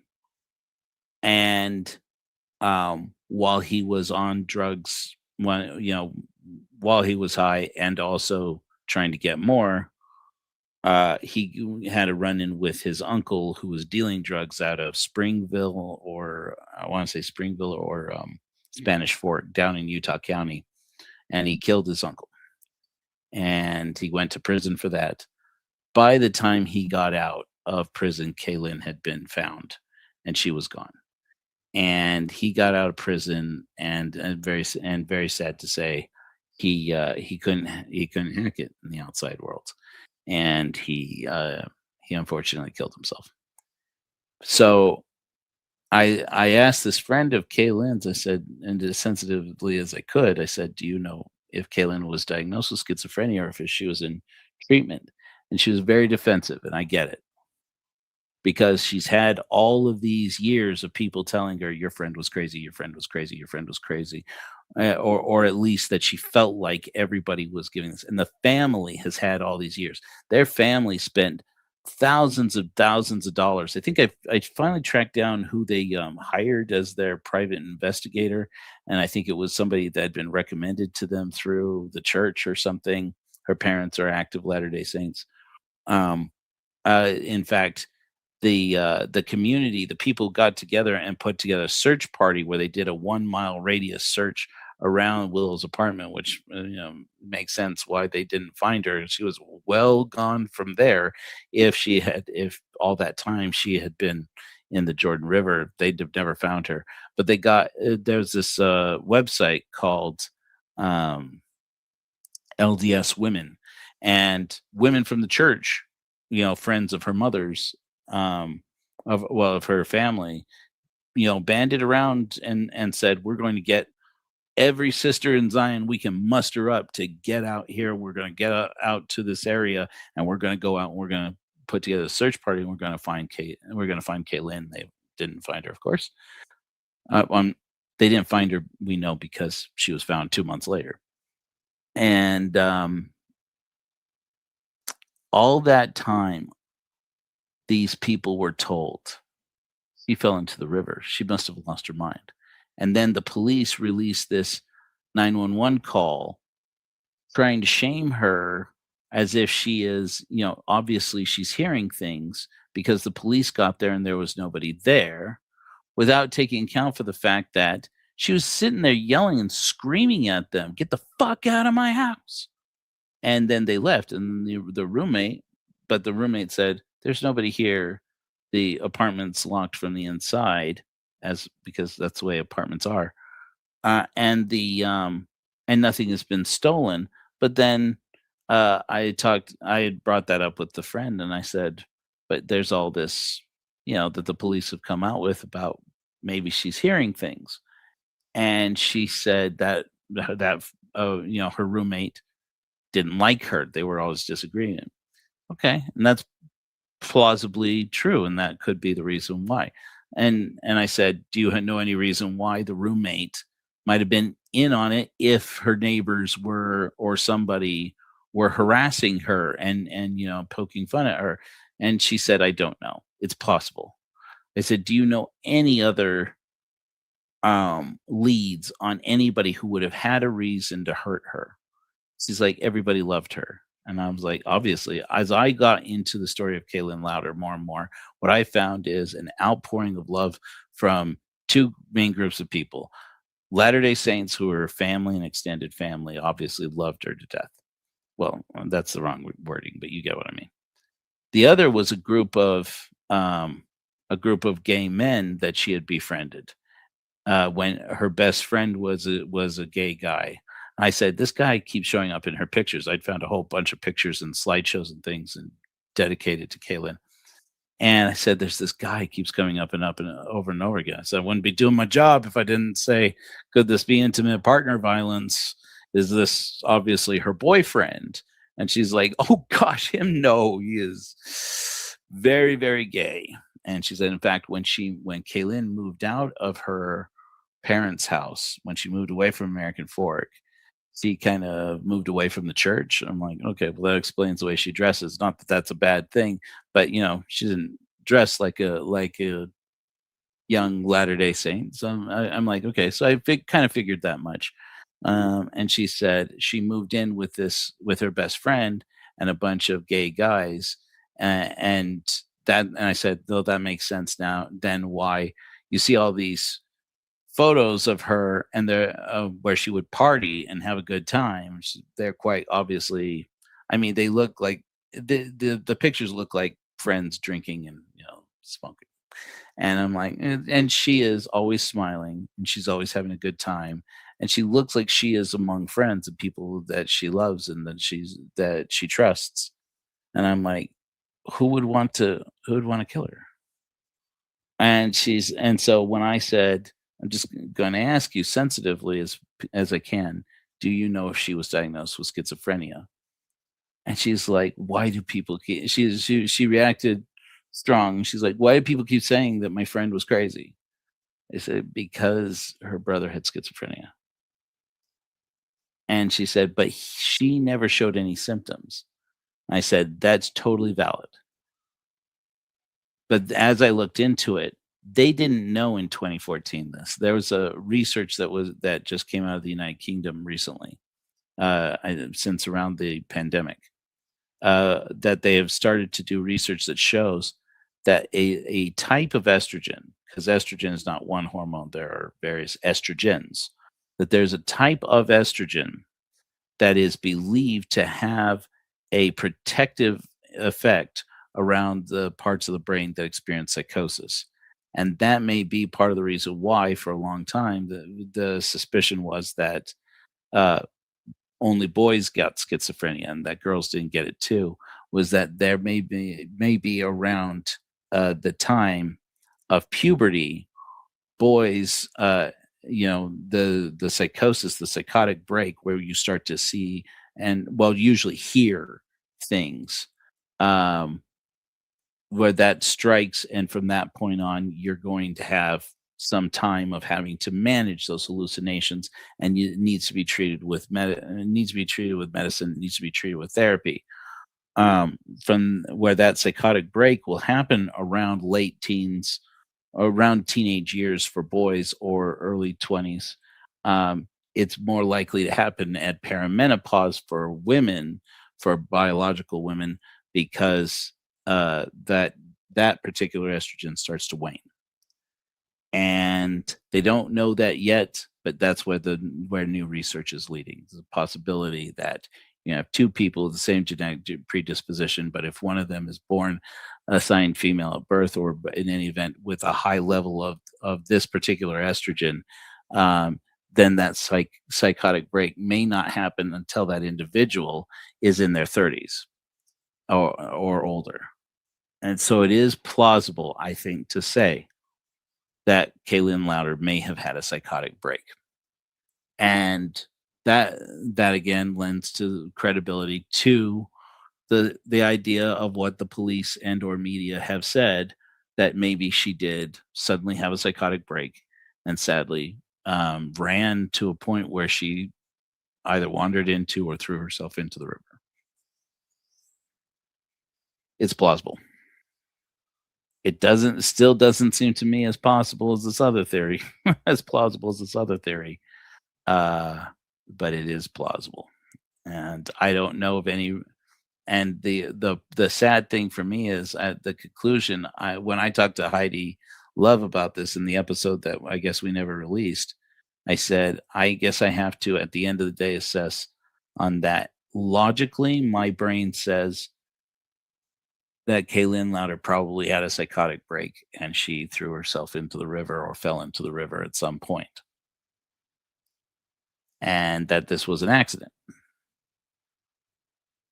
But checking for my bias here, and I do think that there's enough evidence to point towards it, the only reason why I give that slightly more credibility at this point, having been on the ground where all this happened, is because I have not found any person who could provide me with a solid motive that anybody would have to kill Kayelyn Louder. I don't have a suspect. And if I could, obviously I would never get this, but if I could know who she was treating at ABC Counseling, or, what if she had any kind of relationship issues with any of the people she was working with at the school where she apparently was briefly employed and then laid off or fired suddenly, why she was fired suddenly from this school, what the story is with that school, who runs that school. If I could get access to that kind of information, which I tried digging around without actually interviewing anybody, I would have to interview some people and try and find out what actually happened, what happened there, to get a good lead, on a solid lead on who would have a reason to do Kayelyn Louder in. If I had a solid reason for somebody to do Kayelyn Louder in, I think I would immediately switch to she was murdered, because I am so convinced that that story about how her body was stashed at that place rather than wandered up that river is so much more plausible. The only reason I'm not immediately resorting to this girl was murdered is because I don't know anybody who would do this to this person who was, as far as I can tell, loved by everybody. And she did seem like a great person. And honestly, like Laura Amy, like all these other victims, and all these other stories I have done over the past couple of years, I kind of got to know Kayelyn Louder a little bit and kind of feel, um, I feel like I feel betrayed by fate. I feel disappointed that I didn't get to know her, because she seems like a really great person. And what a sad thing to have that light go out in the world. And there are people still in the world looking for what happened to Kayelyn Louder. And I get it, because I'm in it now. It's just like Laura Amy. It becomes this thing that I think about, I get fixated onto, and then I just have to tell myself I can't spend any more time looking for the proof that Ted Bundy killed Laura Amy. I don't have time to be doing this, because I'll go down a rabbit hole. And let me tell you, there's still plenty of research to do there. I did ask this friend of Kaylin's if she had a boyfriend or a girlfriend, or if she had any kind of intimate partner, and why that wasn't included, because it almost certainly seems like the first thing you would rule out is intimate partner violence, because violence against women overwhelmingly this turns out to be intimate partner violence. And she said, not that I know of at the time. She said she would date people off and on, but mostly she'd spend time with her dog and she would spend time with her friends, and she was content. I was like, okay. And so maybe with a little more research, one day we'll figure out what happened to Kayelyn Louder. But I get why her parents and her family, who went broke, frankly, from what I understand, trying to figure out what happened to Kayelyn Louder. To this day, the best, as far as I know, they still insist there has to have been foul play. There's no way she would have done this to herself. And I will say, while the narrative provided by the Murray Police Department and the media is at least logical, it's suspicious as hell. I mean, that this is the story they came up with without an explanation, with huge mistakes in the story. That Tribune article that I was just showing you it was one of the places where it was cited that the cybersecurity that the security camera footage showed Kayelyn talking to herself in the parking lot, when, if as you saw, anybody watching that security camera footage would see she was talking to her dog. I mean, she set the dog down. Now, if you were only watching from late in the recording, that dog, that little black puppy dog, blends into the pavement from that distance. Yes, that's true. But you just have to watch the whole thing. There, just watch the whole footage, and you see her come out and put the dog down. The police department had to have seen that. They provided the footage to the media. So that means somebody saw Kayelyn Louder take this dog, set it on the ground, and then start motioning to it to poop, and getting frustrated when it wasn't doing it, and talking to it, and said, "You know what? Let's take a little snip here, take a little snip here. Let's provide that to the media and say, you see, this woman talks to herself. She's crazy." And that's what. And so once again, I look at them like, boy, these guys will just do or say anything. Maybe it was a mistake. Maybe it was an honest mistake. But in my experience, it almost never was. It's almost never like this. I had this conversation. Some of you were with us when I had a conversation just a few weeks ago with Chris Mortensen, who is my fellow Bundy head that I go to for good research about Ted Bundy. And we were talking about Jerry Thompson. Maybe it wasn't on the broadcast. I think it was actually in a private chat we had separately. Anyways, but he said that guy, Jerry Thompson, he was a legend. Jerry Thompson is the guy who basically he's the guy who caught Bundy in the end, and here in Utah. I'm like, yeah, but sketchy. He's like, oh yeah, sketchy as fuck. And and basically Jerry Thompson invented a whole new kind of policing. And in a way, it's kind of good that he did. And around that same time, police departments all over the country were doing some variation of the same thing. And basically what he would do is he would set up a typewriter and he would start typing. He would bring in witnesses and he'd be like, how certain are you that this guy, Ted Bundy, is the person who killed your friend, or whatever?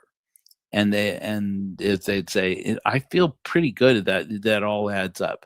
He's like, and then he would basically say, all right, here's what's going to happen. I'm going to say out loud what your experience was, and then I'm going to start typing. If you don't stop me and say, no, that definitely is not what I witnessed, that is definitely not what I saw, well, then I'm going to type it. And then he starts basically telling these people what their testimony was. This is how they caught Bundy.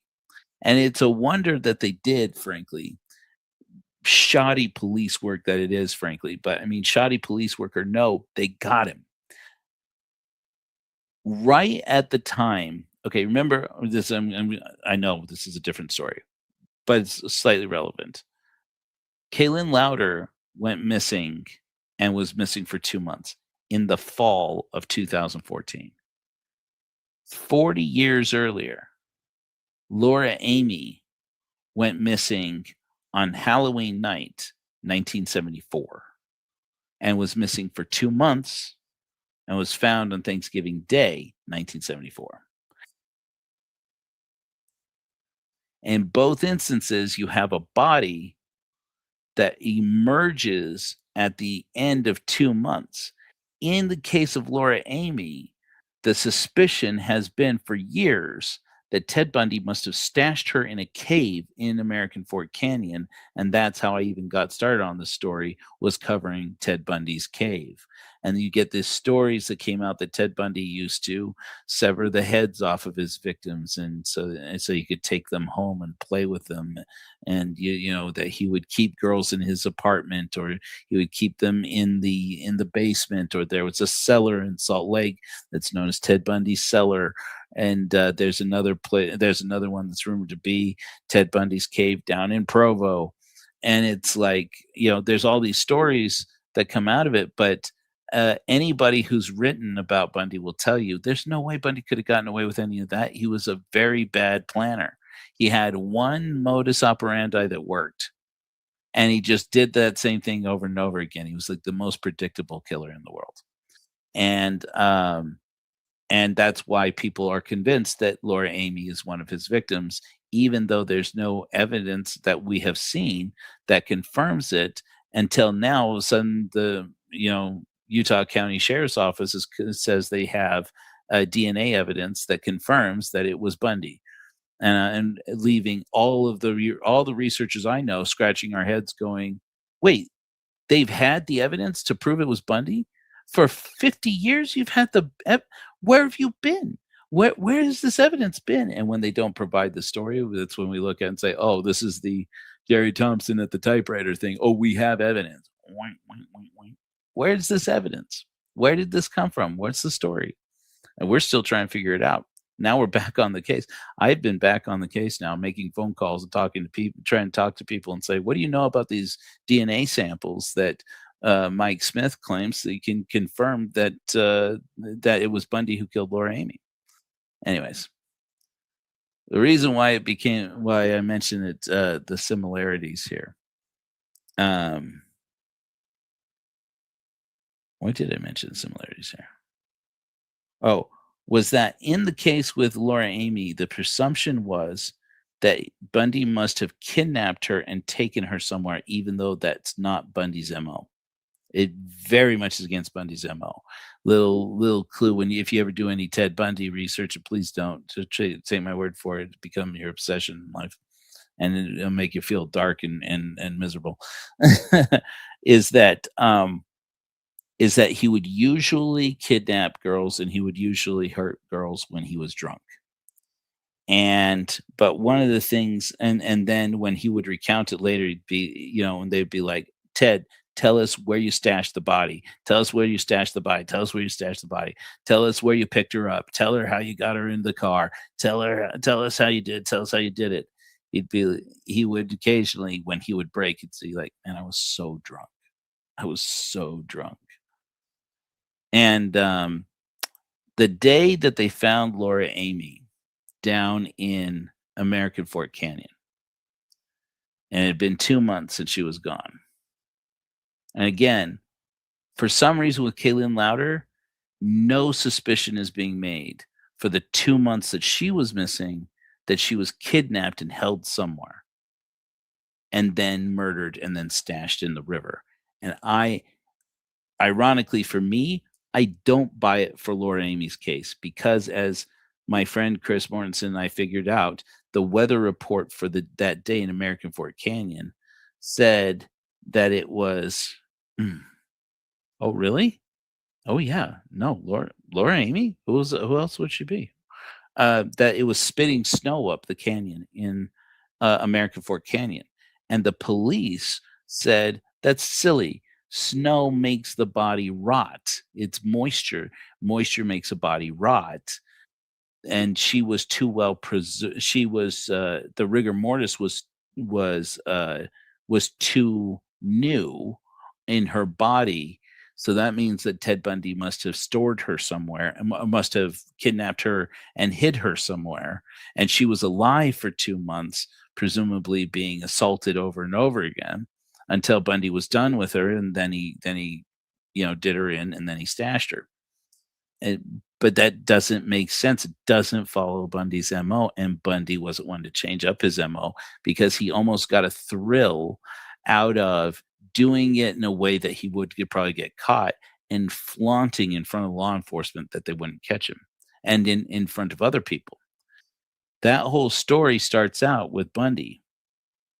So that's why I don't buy that Laura Amy was kidnapped by Bundy and stored. I think he killed her that night on Halloween night, and he left her in the canyon, and the snow covered her body, and it did cover and it preserved her. The snow preserved her body. I don't know that for a fact, but that's my thing. So why I don't think so with Kayelyn Louder was that there was no snow that during that time. There was no snow that could have kept her, and certainly if there were snow, Laura Amy was found on the banks of the American Fork River, where presumably Kayelyn Louder was found in the water, and so that's what leads me to go. No, that girl was dumped there within. I would guess within 24 to 48 hours. There's no way you put a body in that river and nobody noticed it for 2 months. No way. I don't buy that. I don't buy it for a second. A week even. More than 48 hours. No way. And so I don't, that's when it surprises me. But anyways, the finishing of that story. The day that, the story of Ted Bundy started with one day in 1974. A couple of days before, in September 1974. So this was a month before Laura Amy went missing. Ted Bundy had 2 sister missionaries knock on his door. And in Utah, back in the day, they're changing it now. But for the longest time, Salt Lake City, in the Salt Lake City mission, they called women to be missionaries in Salt Lake City. And it's in the boys, the elders all around the world. But the sister missionaries would serve in Salt Lake. And the sisters would knock on his door, and he's like, "Oh, sisters, what? Of course, I'd love to hear a discussion. Yes, come in to his house, the Pink Palace up there in the avenues." And they, like you saw in the movie Heretic, very shockingly similar to the movie Heretic, they said, "You know what? We can't teach single men. Do you have a wife?" Is there? And he's like, "No, I don't have a wife. I don't have a girlfriend. Poor me, don't have a girlfriend. By the way, lie. He had a Mormon girlfriend who lived in a fiance who was living in Washington. And at the time, her father and his soon to be father-in-law, presumably, her dad, who was a doctor here in Utah, was basically one of the people he was going to for money on a regular basis. That's part of how he financed his whole thing. Anyways, so they wouldn't teach him the discussions, but they said, "But we'd like to introduce you to a family home evening group with a group of local singles here in the area. Maybe you can find a date. Maybe get yourself a girl." And he's like, "Gosh, family home evening? I don't even have a family, so that would just be wonderful. This sounds delightful." Yeah, whatever. And he starts going to these family home evening groups with the singles ward, with the university ward, and they get 2 missionaries who are recently returned missionaries. They're stake missionaries. They call the stake missionaries to come and meet with him and start giving him the discussions. Their names were Larry Anderson and John Green. And then they had a couple of roommates. I forget their names. So anyways, the day that Laura Amy was found down in American Fork Canyon, Ted Bundy was in his apartment in the avenues cooking a Thanksgiving dinner for the missionaries who were teaching him to baptize him into the Mormon church. And that day, Larry Anderson, who's the guy who eventually baptizes him in August of the year following, had a copy of the Bountiful's. That's Debbie Kent, and that's another instance of a similar story, Stan. He had a copy of the Deseret News, I believe. And the Deseret News, they had a composite sketch from Washington that they were publishing. Like, police are on the lookout for this person they call the Ted Killer, and it was the worst composite sketch in the world. Worst composite sketch in the world. Could have been, I don't know that the person could have been human. It didn't look like Ted Bundy. It didn't look like anybody. Uh, and they took this composite sketch, and they're like, if you see this man, police are looking for him. And Larry Anderson says that he held it up and they started putting it next to the face of every man in the room while Ted Bundy is sitting there cooking them dinner. And they're like, oh, who is it? Is it John? What do you think, guys? Is it John? John, why you kill those girls? What about, I forget the other guy's name. And they're like, what about him? What about me? What about Larry? Is it me? Is it Larry? And then they're like, what about Ted? Oh, Ted. Ted's the Ted Killer. What about you, Ted Bundy? You try to baptize yourself in the church. Is it Ted? Is it Ted Bundy? They hold up a picture of Ted Bundy's composite sketch, the Ted Killer's composite sketch, to Ted Bundy's freaking face, and he plays along. I'm gonna get you. And they all had a good laugh. And then he said, Larry Anderson tells in this story. He says afterwards, he suddenly got really quiet. And then he looked up and he said, while I was in college, I interned with the governor's office in Washington. Womp womp. Hold up. Beep, beep. You have a composite sketch of the Ted Killer from Washington, who drives the Volkswagen Bug, and Ted Bundy, who drives a Volkswagen Bug and just moved into your town, and tells you when he was in college, before he came to law school, he worked for the governor of Washington as an intern. Says, when I was in college, I was an intern for the governor's office of Washington, and what part of my job was to interface with the police up there. And he said, and I tell you exactly, if I were the Ted Killer, how I would do it. And then he proceeds to lay out to them exactly his MO, exactly the way he killed every one of those girls. He tells them exactly how he would do it. And the way that he did it, he said, these law enforcement agencies, even in the same state, are so competitive with each other that they don't talk to each other about cases they're pursuing.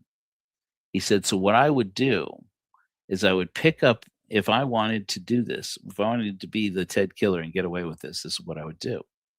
He says, I would pick her up in one county, and then I would take her into a neighboring county, kill her, take the body and her clothes off of her, take the clothes off of her, stash the body, and then go to a neighboring county, throw the body into a canyon or somewhere nearby, somewhere out in the wild where there are wild animals that are likely to find it, and then take the clothes and take them to another county and throw them away somewhere in that county. He said, and then you'd get away with it. They'd never catch you. And John and Larry Anderson, John Green were like, we didn't think anything of it. Well, he's just talking shit. He's like, sure. I'm sure you know how somebody like the Ted Killer could get away with it. Ted Bundy, who drives a Volkswagen and just moved here from Washington. Nobody's supposed to think. He's like, he was such a nice guy and he was such a good cook. How could a guy who's a good cook be a killer? Asked Jeffrey Dahmer. Just kidding. Anyways, so I think I make light of things, and I like to have a good time because these stories are so dark. But at the end of the day, I feel very badly about Kayelyn Louder. I really wish somebody could get me some good intel, or I could be a better detective to find some good intel on who had a motive against her. Because as far as I can tell so far, that's the only reason why. I think we do have to put some plausibility on that she had a psychotic break. And that's the end of Kayelyn Louder. Because if there was any reason someone had a motive, I tell you, I'd be down that rabbit hole. I would revive this whole investigation. I would be down that rabbit hole like you would not believe. Uh, but yeah, that's the story. Anyway, we are the Church of Korihor. We're a spiritual congregation for godless people. We'd like to invite anybody, if you want to please, if you could help others who are in need. If you go to korihor.org/give, this is a website, our website, where you can give blankets, food, clothing, money, anything you can to help our missions for the homeless and for people in housing distress situations. Particularly, I am going down next week to Colorado City, Arizona, where we are going to be bringing some donations to the women and families who have been abandoned by the FLDS and the polygamists down there through an organization called Cherish Families. If you want to give directly to Cherish Families, you can look them up there. You just Google Cherish Families. You can also just donate directly to them. But if you have physical object items that you want to donate, you can also go to our website. You'll find our St. George address. It's right down the road here. And I'll be taking those physically down to Colorado City next week. We are also looking for donations of clothing. I'm going to be very careful about saying what this is for. It's a very sensitive situation. But many of you know that we partner with a nonprofit organization called Southern Utah Mutual Aid Coalition, or SUMAC. And right now they are working with partners in the Chicano community in Southern Nevada and Southern Utah who are there are a lot of migrant families here who are afraid and sheltering in place through a disaster of emergency circumstances. And people can't, they can't even keep clothes on their kids, frankly, right now, because they're in such a desperate situation. And so they have put out the call saying that we are in need of clothing. When I asked, do you have a specific kind of clothing? Are you looking for clothing for adults, for kids? Are you looking for baby diapers? What are you specifically looking for? The end. Let me just double check how they actually phrased it.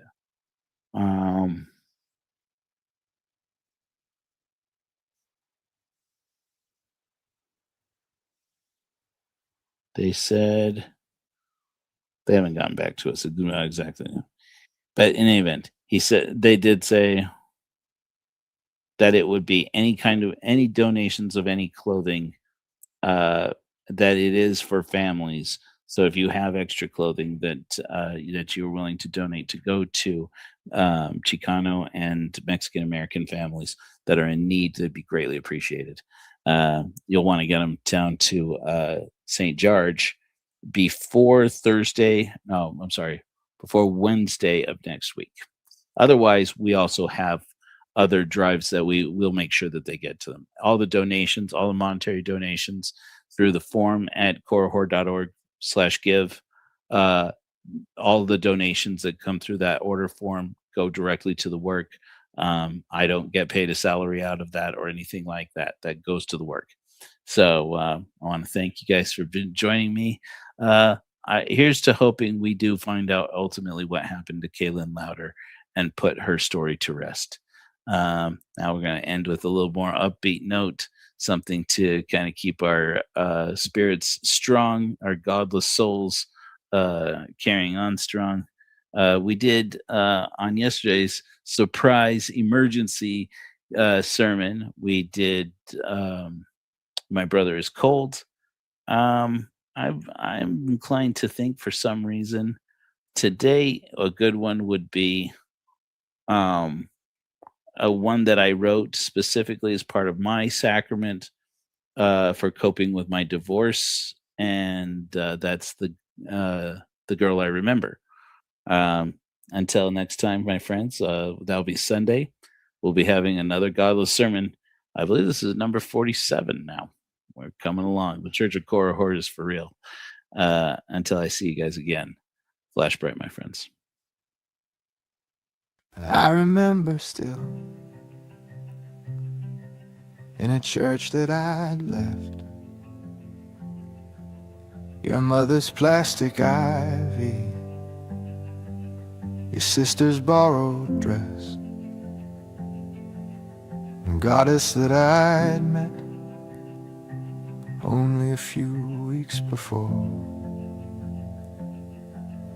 And 2 decades later, I couldn't love her more. That maiden grew into a woman with my name for the part I played. I won't ever be ashamed. What I want for you is to be yourself. May our precious years be treasured on the shelf. What I want for you is what I want for me. Let the girl I remember become who she's meant to be. We were only children, soon to have our own. I nearly lost you both, fear I'd never known. Fatherhood made me brave, added 2 children more. The maiden I had married became a mother I adored. She supported my dreams. Life had different plans, but her patience and love made me a better man. What I want for you is to be yourself. May our precious years be treasured on the shelf. What I want for you is what I want for me. Let the girl I remember become who she's meant to be. I won't hold you back, I cannot change for you. Tell that girl's story written in your truth.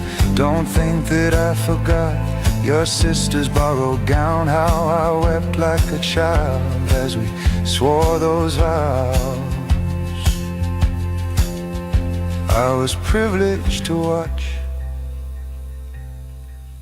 you grow away from me. The person you'll become is who that girl was meant to be.